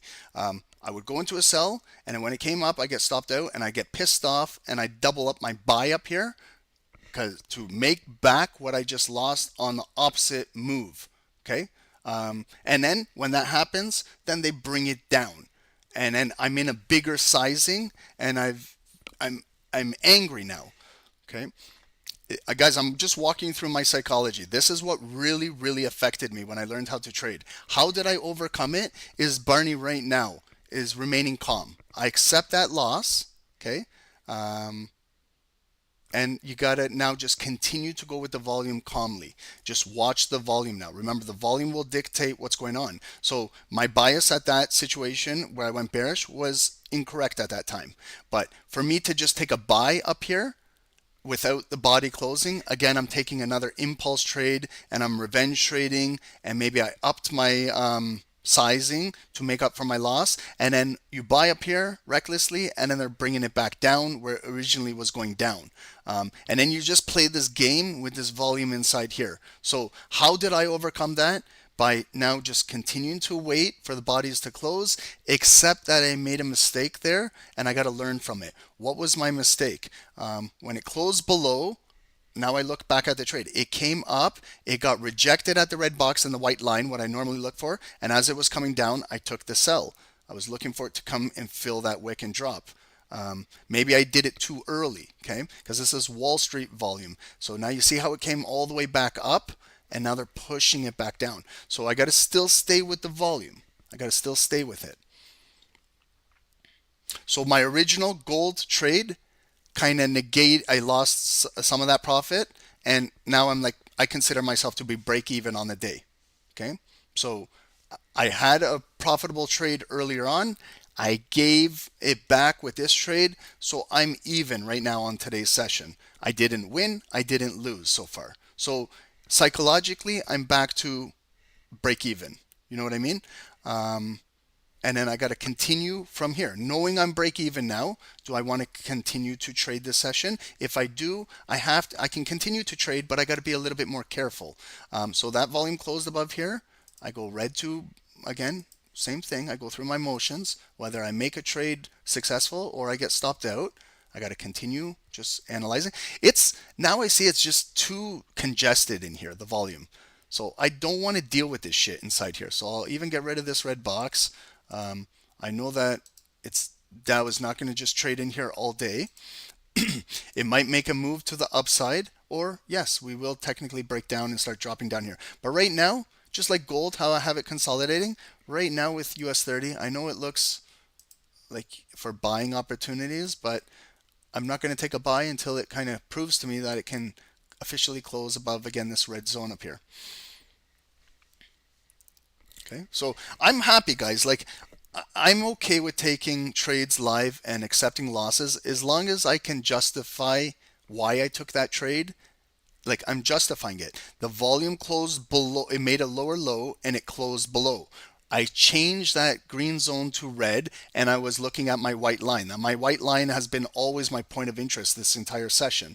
And when it came up, it caught a wick. I don't know if you guys remember, it caught a wick and pushed down. So I sold on the retest with the confirmed volume closing below. So when I look back at it now, that's how I trade every single time. Like I didn't take an impulse. I waited for the body to close. I waited for the natural retest and the rejection. And then so when I look back at it, yeah, it didn't work out. But would I trade like that next time? Absolutely. That's a break, a volume close, confirmation, a retest, and a rejection.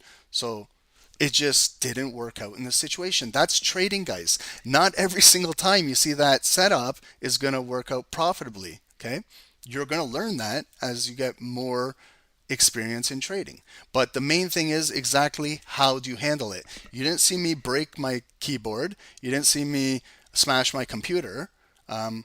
It's the nature of game of trading. It sucks because I gave back my initial profit from the first trade of the day, but we're back to break even. So I didn't win, I didn't lose. I always say that. BE, a break even trade, a break even day, it's okay. A break even week is okay in trading. You know, you didn't win, but you didn't lose. The main thing is you didn't lose any of your initial capital. Because when you start losing your capital, then you start getting stressed out. You start trading differently because you got a lot of pressure on you.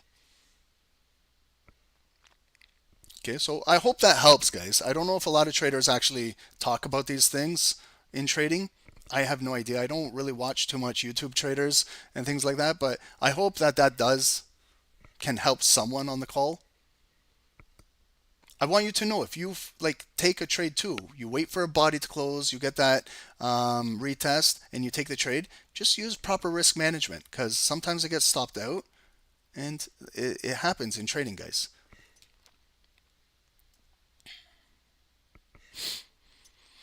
Okay, but it's now coming back up. Um,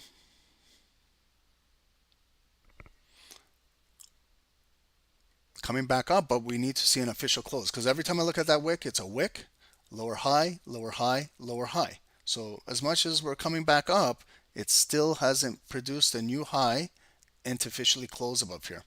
Okay, and gold, you see, failed breakout. Okay, it came up, back down, came up, back down, and now we're pushing back down. So it's still pushing down.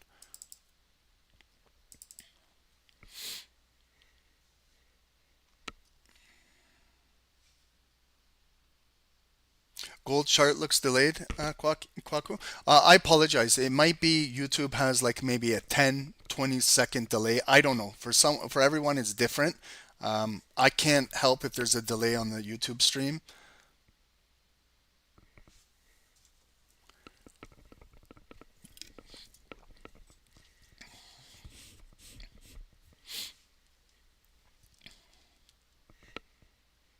And don't forget, guys, later this afternoon, if you're going to continue trading, 11:25 Powell speaks. There might be a little bit of volatility at that time. So just be careful, okay? We still have, see too, there's buyers that are buying inside here, and that's a beautiful move to come up there, you know, but we got two rejections, two big wicks, and now we're coming back down. So again, now I'm watching.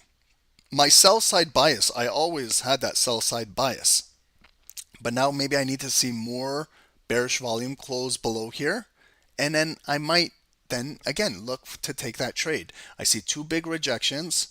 The one stopped me out, but I'm still watching the volume. Okay, so we got a bearish ignited candle coming back down. Let's see if this candle can come bearish and close below here again. Then we're getting more and more volume closing below this zone. Then that might justify looking for a sell as well to continue. Sherry, that's amazing. You're up 1% on your account. That's amazing. That's a daily goal in my books, always. 1% is a daily goal, however you look at it, because then 1% for is the same across the board for everybody, but then it's just capital. If you have $1,000 and you make 1%, I understand you're not making enough to do crazy things, but what happens if you build that account to $10,000? Then that 1% is now significant. What happens if you get to a $25,000 account? That 1% now is really significant. What happens if you get an account to $100,000 and you're making that 1%? Now you're making $1,000 a day. That's life changing, you know. And then if you don't have the capital yourself, if you don't have 1,000, 5,000, 10,000, 25, 50, 100,000 to put in markets yourself, that's understandable. It's tough times right now. Not a lot of people have that, but utilize prop firms. The one I recommend and suggest right now is Top Step Futures. They actually put you on a live account when you get funded, and I like them because they do have risk management rules themselves. So they really, really do care for you guys, you know, as traders. They want to see you guys do successful. So they kind of monitor your trading as well, and they don't let you get on tilt or do any reckless trading. So that's good. And they're not that expensive. If you look for like a $50,000 prop firm with Top Step, I don't think they're too expensive, but there is options. There's options available for everybody how you can do this. But it doesn't matter if you're using your own money, a prop firm money, you're borrowing your neighbor's money, or you're using your cousin's money. you have to know what you're doing.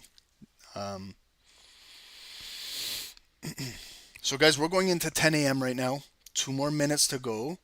But US 30 is just mixed reactions. It's bearish, it's coming up bullish, going back down, but now it's coming back up bullish. So maybe 10 a.m. we're going to have a bullish breakout. Let's see if we get volume closing above. So nothing real, just that little impulse break that I took that sell down there. I kind of got trapped in that little fake out down there. But now the volume is coming right back up, closing above, going into 10 a.m. We might see a strong bullish move developing on US 30 for the next little bit.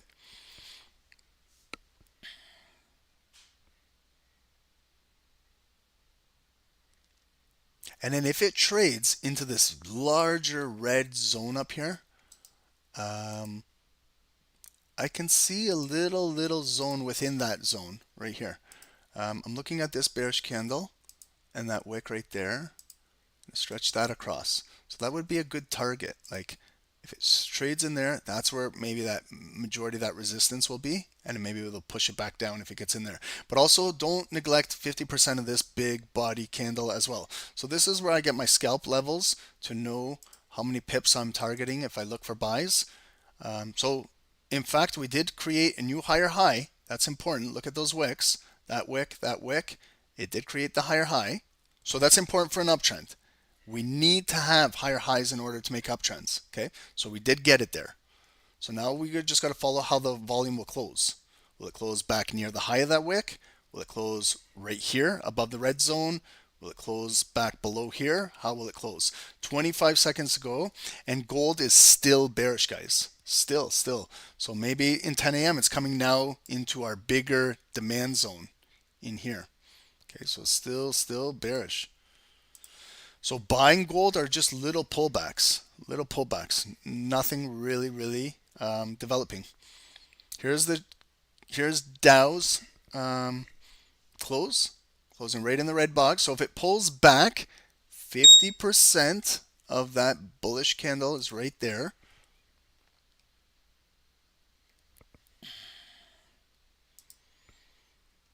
Maybe it catches a wick early. Okay, so it's coming down. Will it come right trade into 50%, or will it be a higher low? Okay, so it's coming down. We didn't close above that red box. You can clearly see that. So we're still in the red box. So that's why it's coming down bearish now. The start of 10 a.m. for the first 30 seconds. But let's see if we can pick up maybe a wick right here where my cursor is, right at 50%. If it picks up a wick right there. Can it? Maybe a little lower. There's the 9 EMA. If it can pick up a higher low wick within that big body of that volume of that candle. Okay, so far it's still holding at that 50% marker.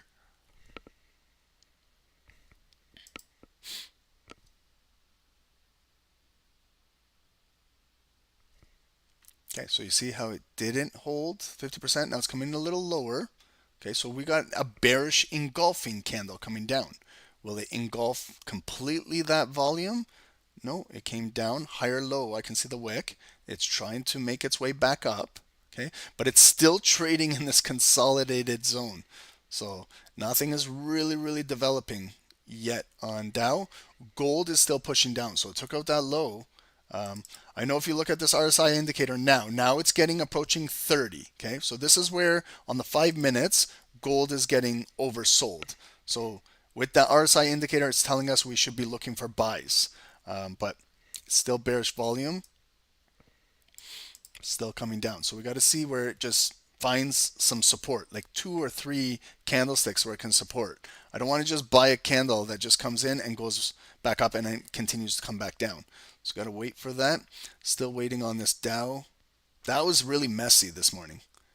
Okay, it's ranging. It's very choppy. We don't have like a solid trend yet, but we got to let it continue to build. So it came down all the way, almost down, higher low, picked up. So it's now turning bullish.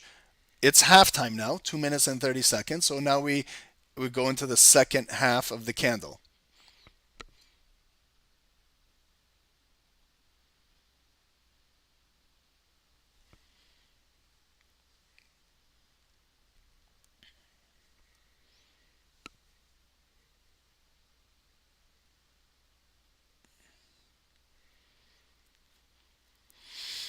And then here's our close going in. So you see how I'm just trading in a green box here? Now, if I look left, okay, so you see that point right there where we're on the 5 minutes, gold dropped right there. That was April 3rd at 9:15. And then now you see where I get more action right over here. So there's like right here, this area, 3,050 back March 27 when we came in here. I'm just going to place a white line, like an hourly line, right in here.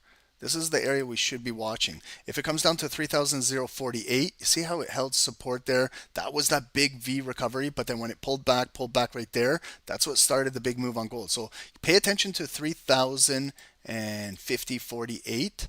See the white line I have now below here? Right there. That's, if we come down there and we're oversold on the 5 minutes, that's where I would assume would be the bottom down here. If it comes down right in there, give or take a little bit above, a little bit below that white line, but we're in there. Gold is faking out buyers. 100% agree with that. It is. Yep. US dollar right now is pushing bullish. It's trading at 102.50 right now. It made a low of 108.80. 101.80. So it's moving about 70 points up from its low. So that's why we're seeing a little decline on gold. US 30 still hasn't justified where it wants to go yet. 20 seconds to go into the close. Guys, I'm going to stay till 10:30. I'm going to stay till 10:30. I was supposed to finish at 10. We'll stay till 10:30, and then I got to take off, okay?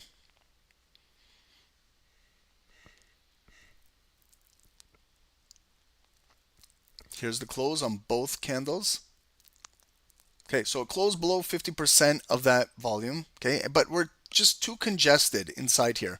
So I'm going to continue to let it develop, you know, try and be as patient as I can, continue to watch what's going on.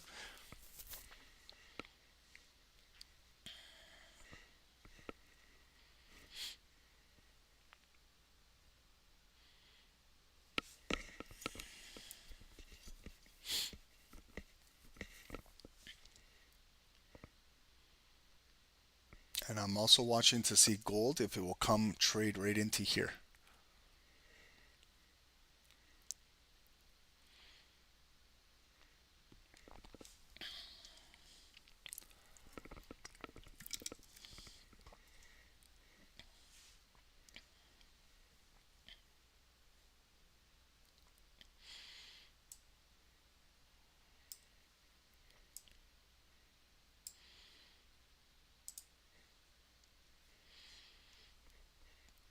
Okay, so it's trading right now into that box.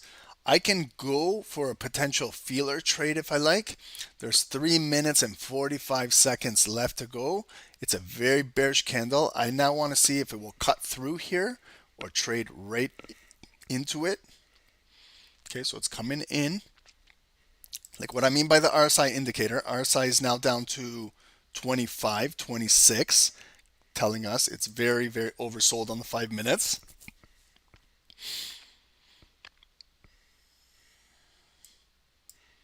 But every single buy has continued for a lower low. So we have to be very careful. Even if we justify that this is a good area to maybe consider buying, it's still, we have a lot of flushing bearish volume. We have to be careful. So I want to see what type of reaction we get in here.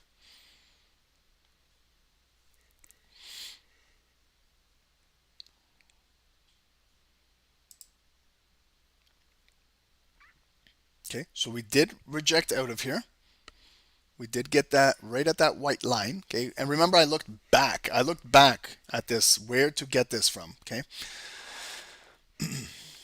so it is pushing up, but we still have this bearish volume. So if it comes back down and then maybe comes back up, I might consider looking for that buy, because then it's like a second bottom within this candle if it continues to come back down back in here and pick up more of these pending orders in here. I'm also looking at US 30 to continue to close below here and go down bearish as I originally intended. Where I took that sell, I think I went in a little prematurely, But now looking back at it, it came back up. They're pushing it back down. So I want to see if volume will close below here to maybe look for that extended sell, continue to push down. But right now, as it's coming down, it's just trading in this box. So I got to let Dow continue to do its thing.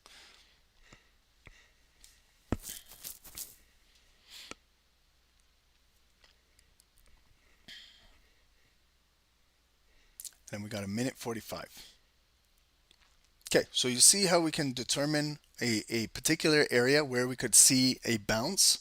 Okay, that's normal, but that doesn't just justify just right there taking the trade. Okay, unless you're looking just for a quick snipe, like you're looking like those pending orders that filled up. That candle came up maybe 30, what, 30, 40 pips, 50, yeah, just on that wick alone. So sometimes when you really learn how to trade wick analysis, sometimes if you hit a pending order and it just goes up 20, 30, 40 pips and probably you can just close that trade within the candle if you like and wait for it to officially close after.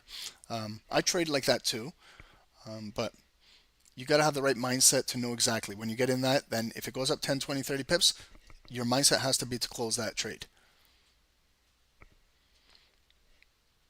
Okay, now the last minute. Now we're really walking down on US 30. Let's see if it will officially close below here.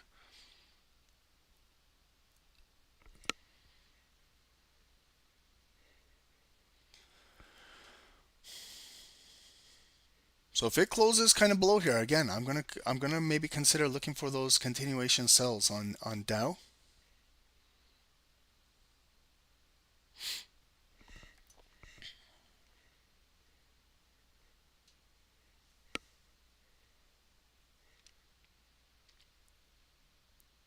And then we got to figure out where gold is going to close. If it closes right at the green box, the next candle could open blue and try and make its way back up, but it's still fighting lots of resistance above us. Okay, will this be officially the first bottom? Maybe the first bottom now. Remember, we thought it could have been right there. It in fact wasn't. They kept driving it down. So maybe this will start. Okay, so there's that blue body that's opening. Okay.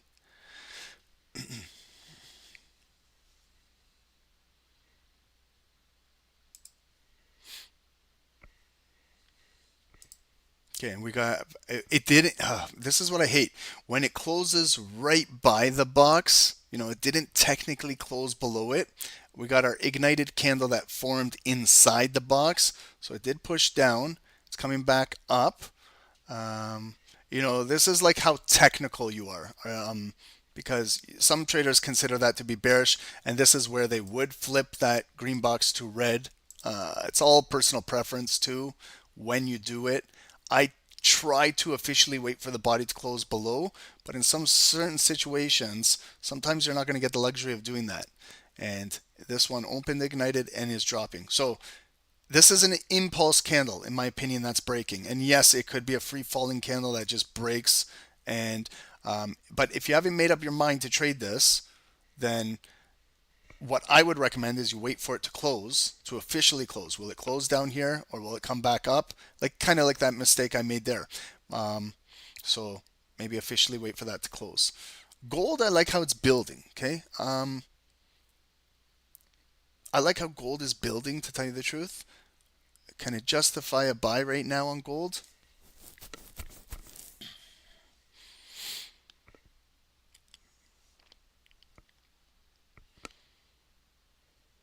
Okay, so I see it's falling. It was a nice candle. But again, if I wait for it to close and then officially close below here, then maybe I can catch and sell the pullback. That's why trading is very difficult, like this. It's, do I take the sell now?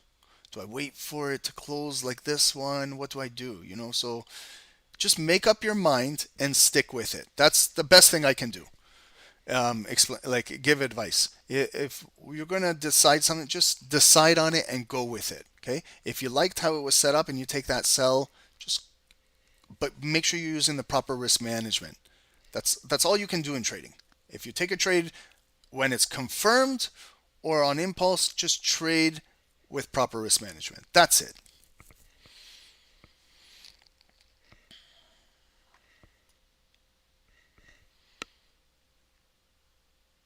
So again, will it take out that low? So when I'm not in a trade, I look to see, is it continuing to break structure? Is it regaining a higher low? Is it going to come back up? Where is it going to close? I'm looking at 50% of that volume. Um, Continuing to stretch these boxes across.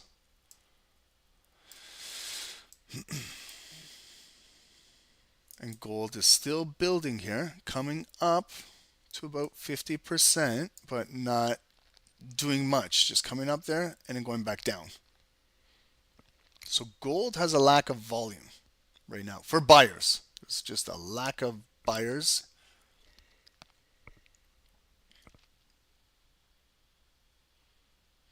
Jay, would I go back down to the 1 minutes for more Yeah, absolutely. Like if we broke that down to maybe the singles, we could have maybe looked. Yeah, you see how we could have looked for an opportunity on the single minutes?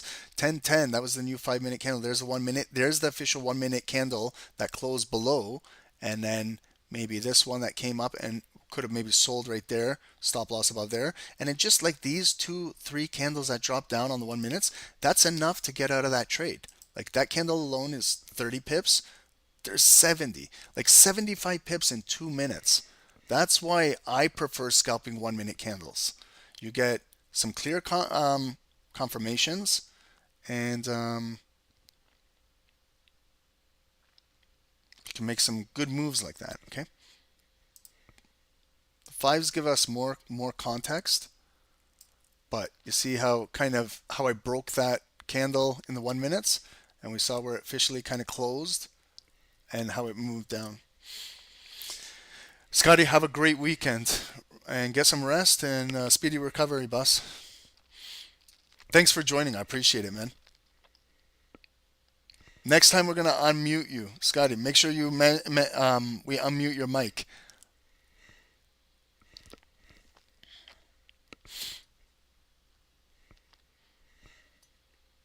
If we can understand me, I can understand you. I can understand. It's I'm Welsh. I saw this funny skit on these two Welsh guys talking, and you couldn't understand one word they were saying. It was like a parody. It was really funny. Um, I don't know. Sometimes you can't understand what I'm saying either. Okay, so you see, guys, like I was looking for a potential bottom here. It's not there. Gold is still dropping.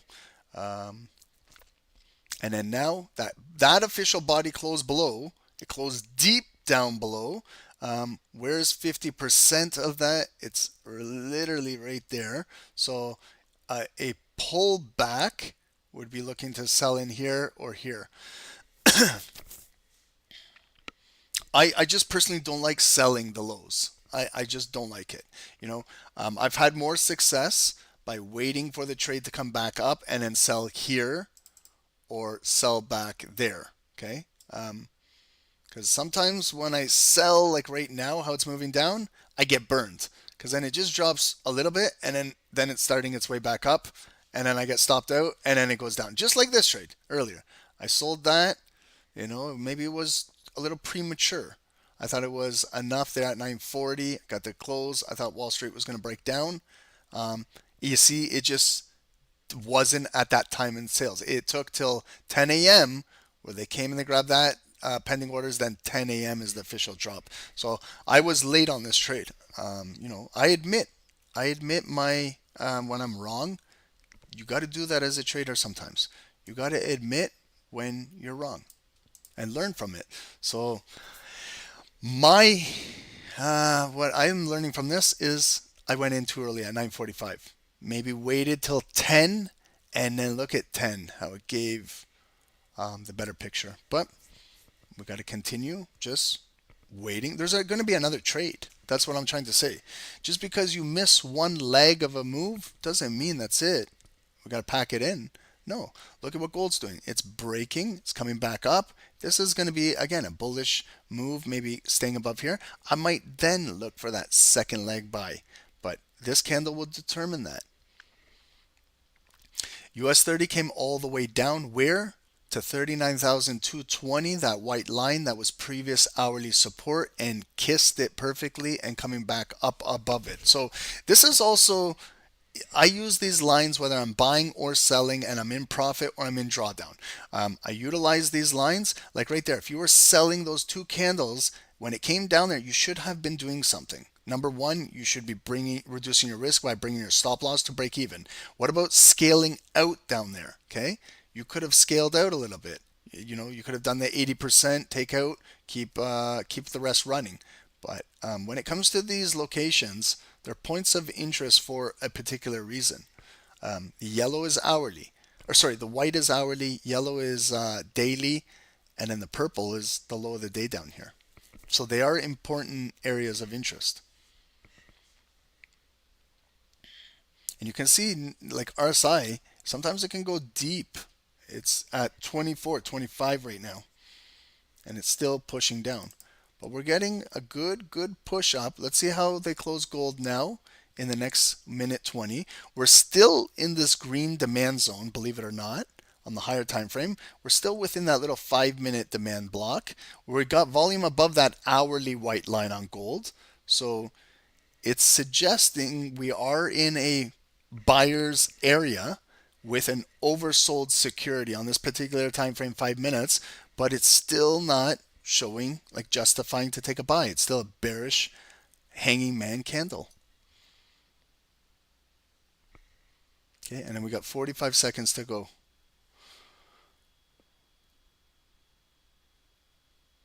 No, Luke, I understand that because sometimes I say that and then people say, Ron, you're still revenge trading. You lost in that sell too, but you just made it back in more sells. I swear it wasn't revenge trading. I understand too. Like, I understand. I had the bias of selling. I got stopped out. But if I continue to sell, that doesn't mean I'm revenge trading. Like, you're staying out of the market. You're following it. The move is actually bearish. It's not bullish. So I don't consider it to be revenge trading. I consider revenge trading like right after I close the trade, then I go in immediate buys. Like right here, when I got stopped out here, and I immediately buy the next candle, and I double 2x or 3x my size to make up. And then you see what can happen. Then it goes down. Then you're really screwed up. So I don't consider that to be revenge trading. You don't have to justify that with me because I know how that is. Okay, but we got a nice bullish candle. I'm gonna buy gold. Okay, I'm gonna test it out here. I know it might be early, and I have about 10-15 minutes with you guys, but I like how, again, I like the liquidity grab. I'm not gonna lie, I like that. Okay, I like how it closed inside the green zone. I like how we opened at that hourly point of interest. I like how it's a bullish ignited candle, so I'm gonna test out a buy. My stop loss is a little excessive because it's how it got plotted when I just placed it for a 1-to-1. But this is where I can manipulate my stop loss now. Do I want to be just a little bit lower than that previous low to protect myself? Is it maybe too tight? If they do come down there and take out the low, then grab my stop loss, then it goes back up. But that's good enough. I'm just putting it below the low. If I really want to confirm something, I can go backwards and look historically, maybe at a point of interest. And then I like to see what number I'm placing it at. 3,039.40. Okay, so I'm going to leave it there. And what I'm looking for is to come through this entire green zone, to come back and trade right there where that 9 EMA is, because that's going to be our bigger resistance, and see if we can get up to there. That would be 70 to 80 pips if we can get up there. If I'm just looking to fill that wick right there, that could be about a 40 pip move. But we'll see if it can build up to there.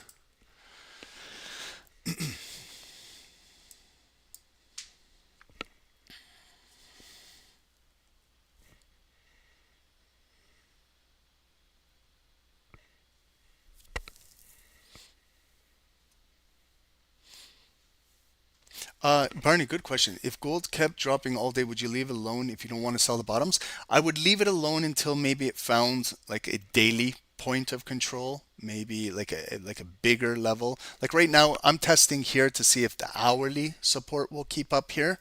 Again, an hourly is not as strong as a daily. Like if this was a yellow line and it came down here, it would be stronger in my opinion. So right now it's hourly. Hourly is much stronger than 5 minutes. So I'm testing it out, but I know that hourly with this type of volume and this bearish momentum, it could continue to break down. So that's why I'm just putting my stop loss conveniently just below this low. And knowing if I do get stopped out, knowing that the market could keep dropping until it finds that daily low position. But right now we're moving up 30 pips, almost 40, almost a wick fill. We got 2 minutes to go. So like some traders want to reduce their risk right now and go to break even. If you like, you can. If you want to reduce your stop loss a little bit, you're reducing your risk, okay, while we're up a little bit. Okay, so we're up not a little bit, but it's up 40, 50 pips. I'm going to break even now because I did take a loss earlier, so I want to protect myself. And there we go. We're coming right back up. We made our loss back. Whoa, shit. There we go. We might come to the top of the range. Remember what I said? 60, 70 pips. There's 60. The top is 80 pips, guys. You can scale out right now if you like, because this is the first official bounce. It might come back down. When sometimes it's got to find its double bottom, and sometimes you don't want to piss away 60, 70, 80 pips, guys. Okay? Don't listen to me. You guys do what you got to do. But you see how you can come back from taking a loss and regain? And I went to a whole different security. I went from US 30 to gold because I liked how gold played out there. I like that setup. That's a textbook setup. I'm scaling out 80% up there, 80 pips, and we're right back in the money. There we go. And I'm leaving now a 20% runner, guys. Okay? I'll explain why I like that setup after this candle closes, because we might get a continuation off of this. Guys, are we good? Did you guys understand that? I'll explain it if you guys, but that's 90 pips up to that 9 EMA. Okay, 100 pips is 50% of that black candle right there. Guys, fantastic.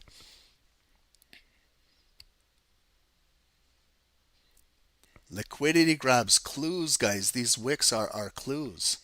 That's why I thought this was going to be a good one too, but it didn't work out. So the next one. We just got to patiently wait for it. Guys, we learned a lot on today's call. I'm serious. Okay, we went through a lot today. We took a first win, we took a loss, and we took another win. You didn't see me break my computer. You didn't see me break the keyboard. Thank God we didn't see that. But this is live trading. This is the emotions of the markets, guys. Just if you take losses, all we can say is manage your risk. That's it. You can control your losses in the market. You can control them. You don't got to trade reckless. Amanda, thank you. Trevor, you got 75 pips. Congrats, bro. It's all good. Sometimes we win, sometimes we lose. That's the honest part of trading, guys. But hopefully, you have more winning days than losing days. And that's what I mean. That's why trading is a long game. Don't just look at if you lost today and say that you're a losing trader. No, maybe you lost today, but next week you're going to be a very profitable trader. Okay, but look at your down the road. Back test yourself for the last 3 months.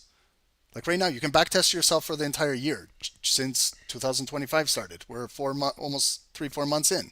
How are you doing? Some of you guys are doing amazing. Some of you guys are still struggling, but that's the nature of the game in trading. See, guys, that's why I don't get too greedy. Like, you know what I mean? 80, 90, 100 pips, and look it got rejected in its bearish engulfing candle coming all the way back down. Like, so that's why I take out, because now I'm only up 25 pips with my runner. So my original lot size, I scaled out up there. That's why.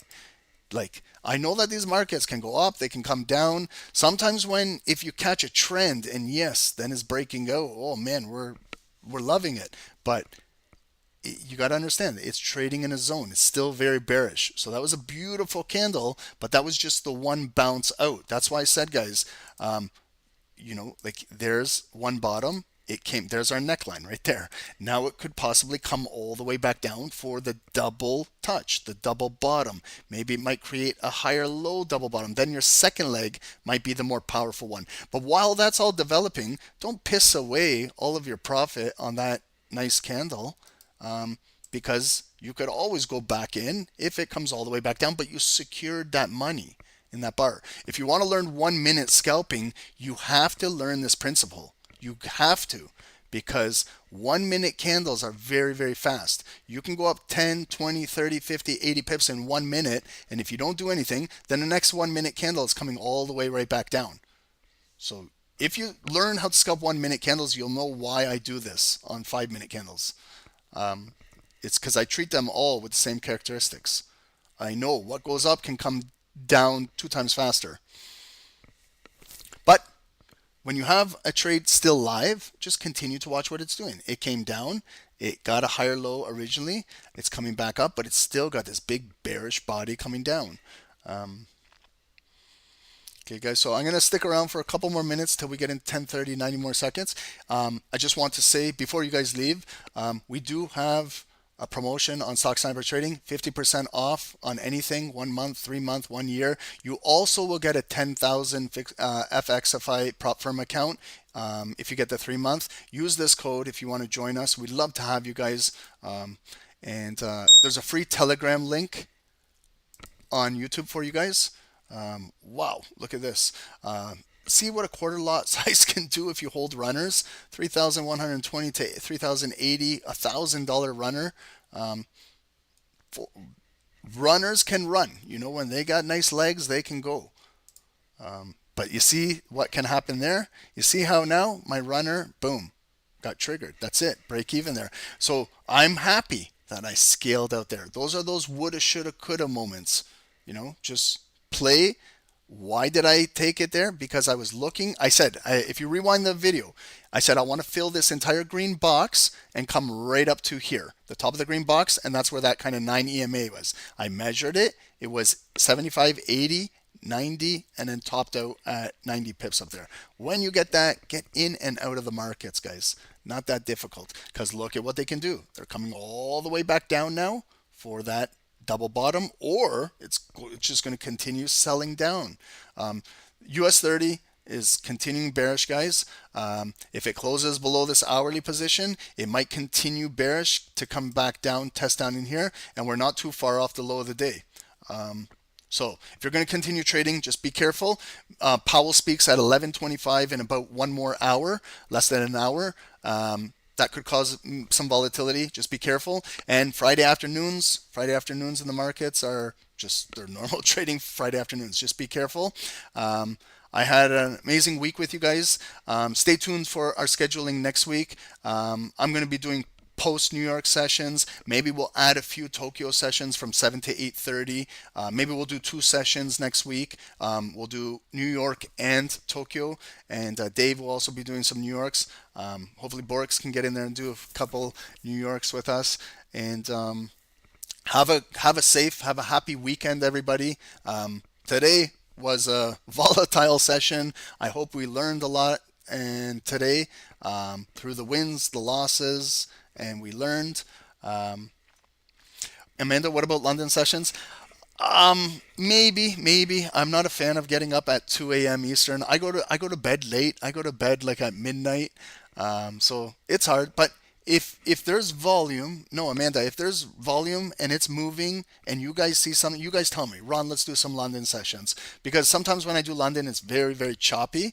But if there's good volume, like right now we're in the Asian session and Tokyo sessions, it's some fantastic volume as of late. So that's why we're kind of targeting that session. But if London has great volume, you let me know. Maybe we'll do 1 or 2 a week. I don't know if I could do all 5 days. It's Edwin, the code is not working. Just send us an email, stocksnipertrading at gmail.com, and we'll take care of it for you. Adrian, lately London is moving. Let me take a look at the charts this weekend. I'll analyze London and see how it's moving, and maybe we can do a couple sessions. No issues with that. Okay, guys. I appreciate everyone. Have a safe and happy weekend, guys. Thank you, everyone on YouTube. I appreciate all of you guys. If you can kindly leave us a like and subscribe, hit the notifications. Join us next week. I'm going to do some webinars too. So we're gonna have a webinar next week. We got to learn the laws of trading. Okay, so we're gonna have some laws of trading. We're gonna make a code that everyone needs to follow. Okay, and then you're gonna follow that code, and then we're gonna move into. I have it all written here. We're gonna move into some common sense trading. We're gonna move into a daily trading routine. We should be adhering to every single day. We're gonna do a webinar on trading and balancing life. Okay, a lot of us have families. A lot of us go to work every day. A lot of us trade on the side. A lot of us trade. You've got busy lives. How do you balance your life with trading? Okay, we're going to do a webinar on that because not everyone here is a professional Wall Street trader. A lot of us are just normal people here trying to do this with kids screaming in the background and all of those things. So we're going to learn how to balance everything, life and trading, because we got to learn that. Okay, in order to be successful, you need to learn how to balance trading with your everyday life. That's why it's important to take breaks. Don't sit and stare at the charts all day every day. So we'll learn a little bit about that. Then we're going to move into, I really want to understand what type of traders you are. Trading styles. There's so much trading styles, but you have to understand your style of trading. Like, it's different from mine, and I understand that. And I know that not everybody trades like me, and I know that I don't trade like you. Everyone has their own unique style of trading, but there's principles that we can follow for all trading styles. Just like a candlestick has the same characteristics, all trading styles have the same characteristics too. If you're just changing the time frame from 5 minutes to 4 hours, you're just looking for a different move. You're looking for something different. So we'll talk all about that. But we have a lot of education to come forward, guys. A lot of real stuff, real shit. Like, not just with a candlestick, like real stuff. How do you trade and balance life? How do you trade and go to school? How do you trade and go pick up your kids at school every single day and come home and things like that? It's not easy. I'll be honest with you. It's not easy to do this. That's why having a daily goal is so important. You hit your daily goal and you get out of these markets, and then you go with your everyday stuff, what you do in life. Don't get consumed by the charts and sit here for 8, 10, 12 hours a day. It's a lot. I used to do it, and I don't recommend it. Not everyone can do that. It's tough. But we'll figure out what works best for everybody. Gold is still bearish, you see, guys. So that was just a little fake counter buy that we took. Thankfully, we cashed out, and you see how it's still pushing down. So it closed below our green zone. It closed below the hourly point of interest. So that green box is red now. It's still, let's see if it can pick up more liquidity, come back, close above. If not, I think gold will continue selling off today. US 30 is coming all the way basically down to this zone. We'll see. Maybe this might be a good area to entertain a buy. But what I'm seeing is maybe some bullish divergence.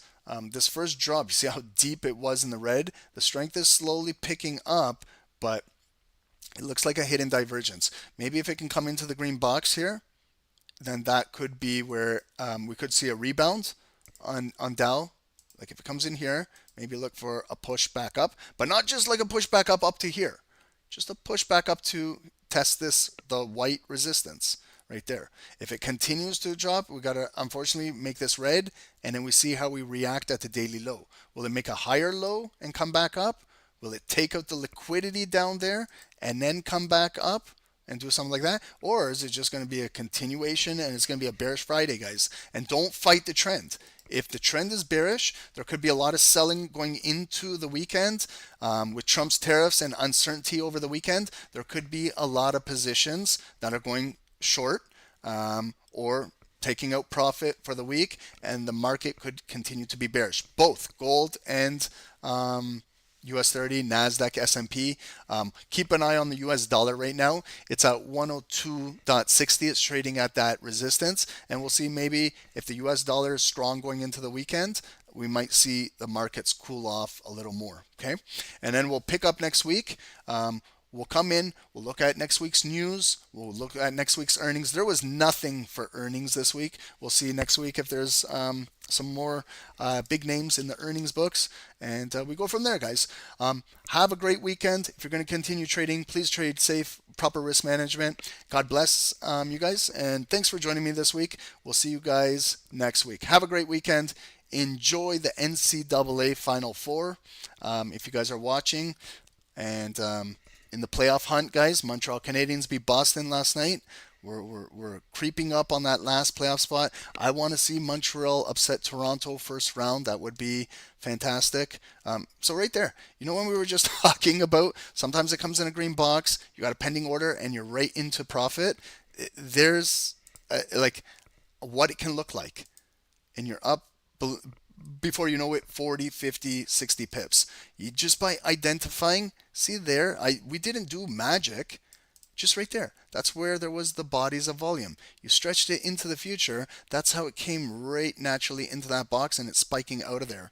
Like, guys, if you learn, backtest this shit, believe me, you can hit some banging trades just for one candle. Just come in, it hits you, and goes up 10, 20, 30, 40, 50, in this case, 60, 70 pips, and that's it. You hit that candle, go to break even or cash out, and look, and then just continue to stretch this in the future. If it does come back down, you look to build off of this. But sometimes you'll get that initial trade, boom, like here, where it came down, we took that initial trade, we got in, we pipped and dipped, because if we didn't, look how it came down. So that's why I personally secure 80% of a scalp near the highs, and I'm happy with that. And then I leave 20% running, and regardless, whatever happens, it's at a break even. So there's a lot that we talked over today on the charts, everything. But we'll go over this next week again. We have multiple webinars and tutorials explaining all of this stuff. Join the team, guys, and then you can do your own self-education on our website. There's a lot of education on here. I'm going to start uploading a lot of videos now, but there's a lot in here, guys. You have lots of stuff to go over. I got a lot of work to do back on the education side, but I will get back in there. And have a good weekend, everyone. Thank you guys for joining. Appreciate you guys. Thanks for the likes. Really kindly do appreciate it. Thank you, guys.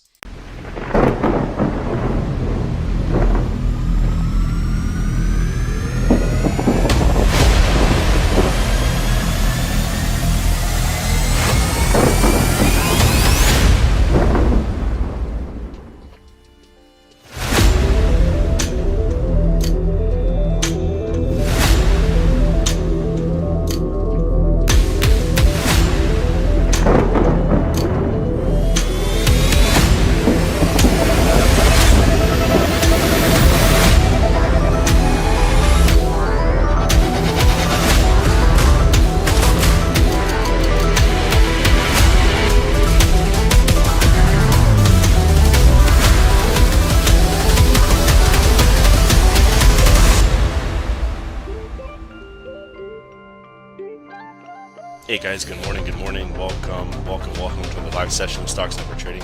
My name is Dave, guys. My partner is Ron. Let's get down to business here, guys. In on US 30, sell. Okay, I'm jumping in. Guys, that's a 100 Recording pip drop.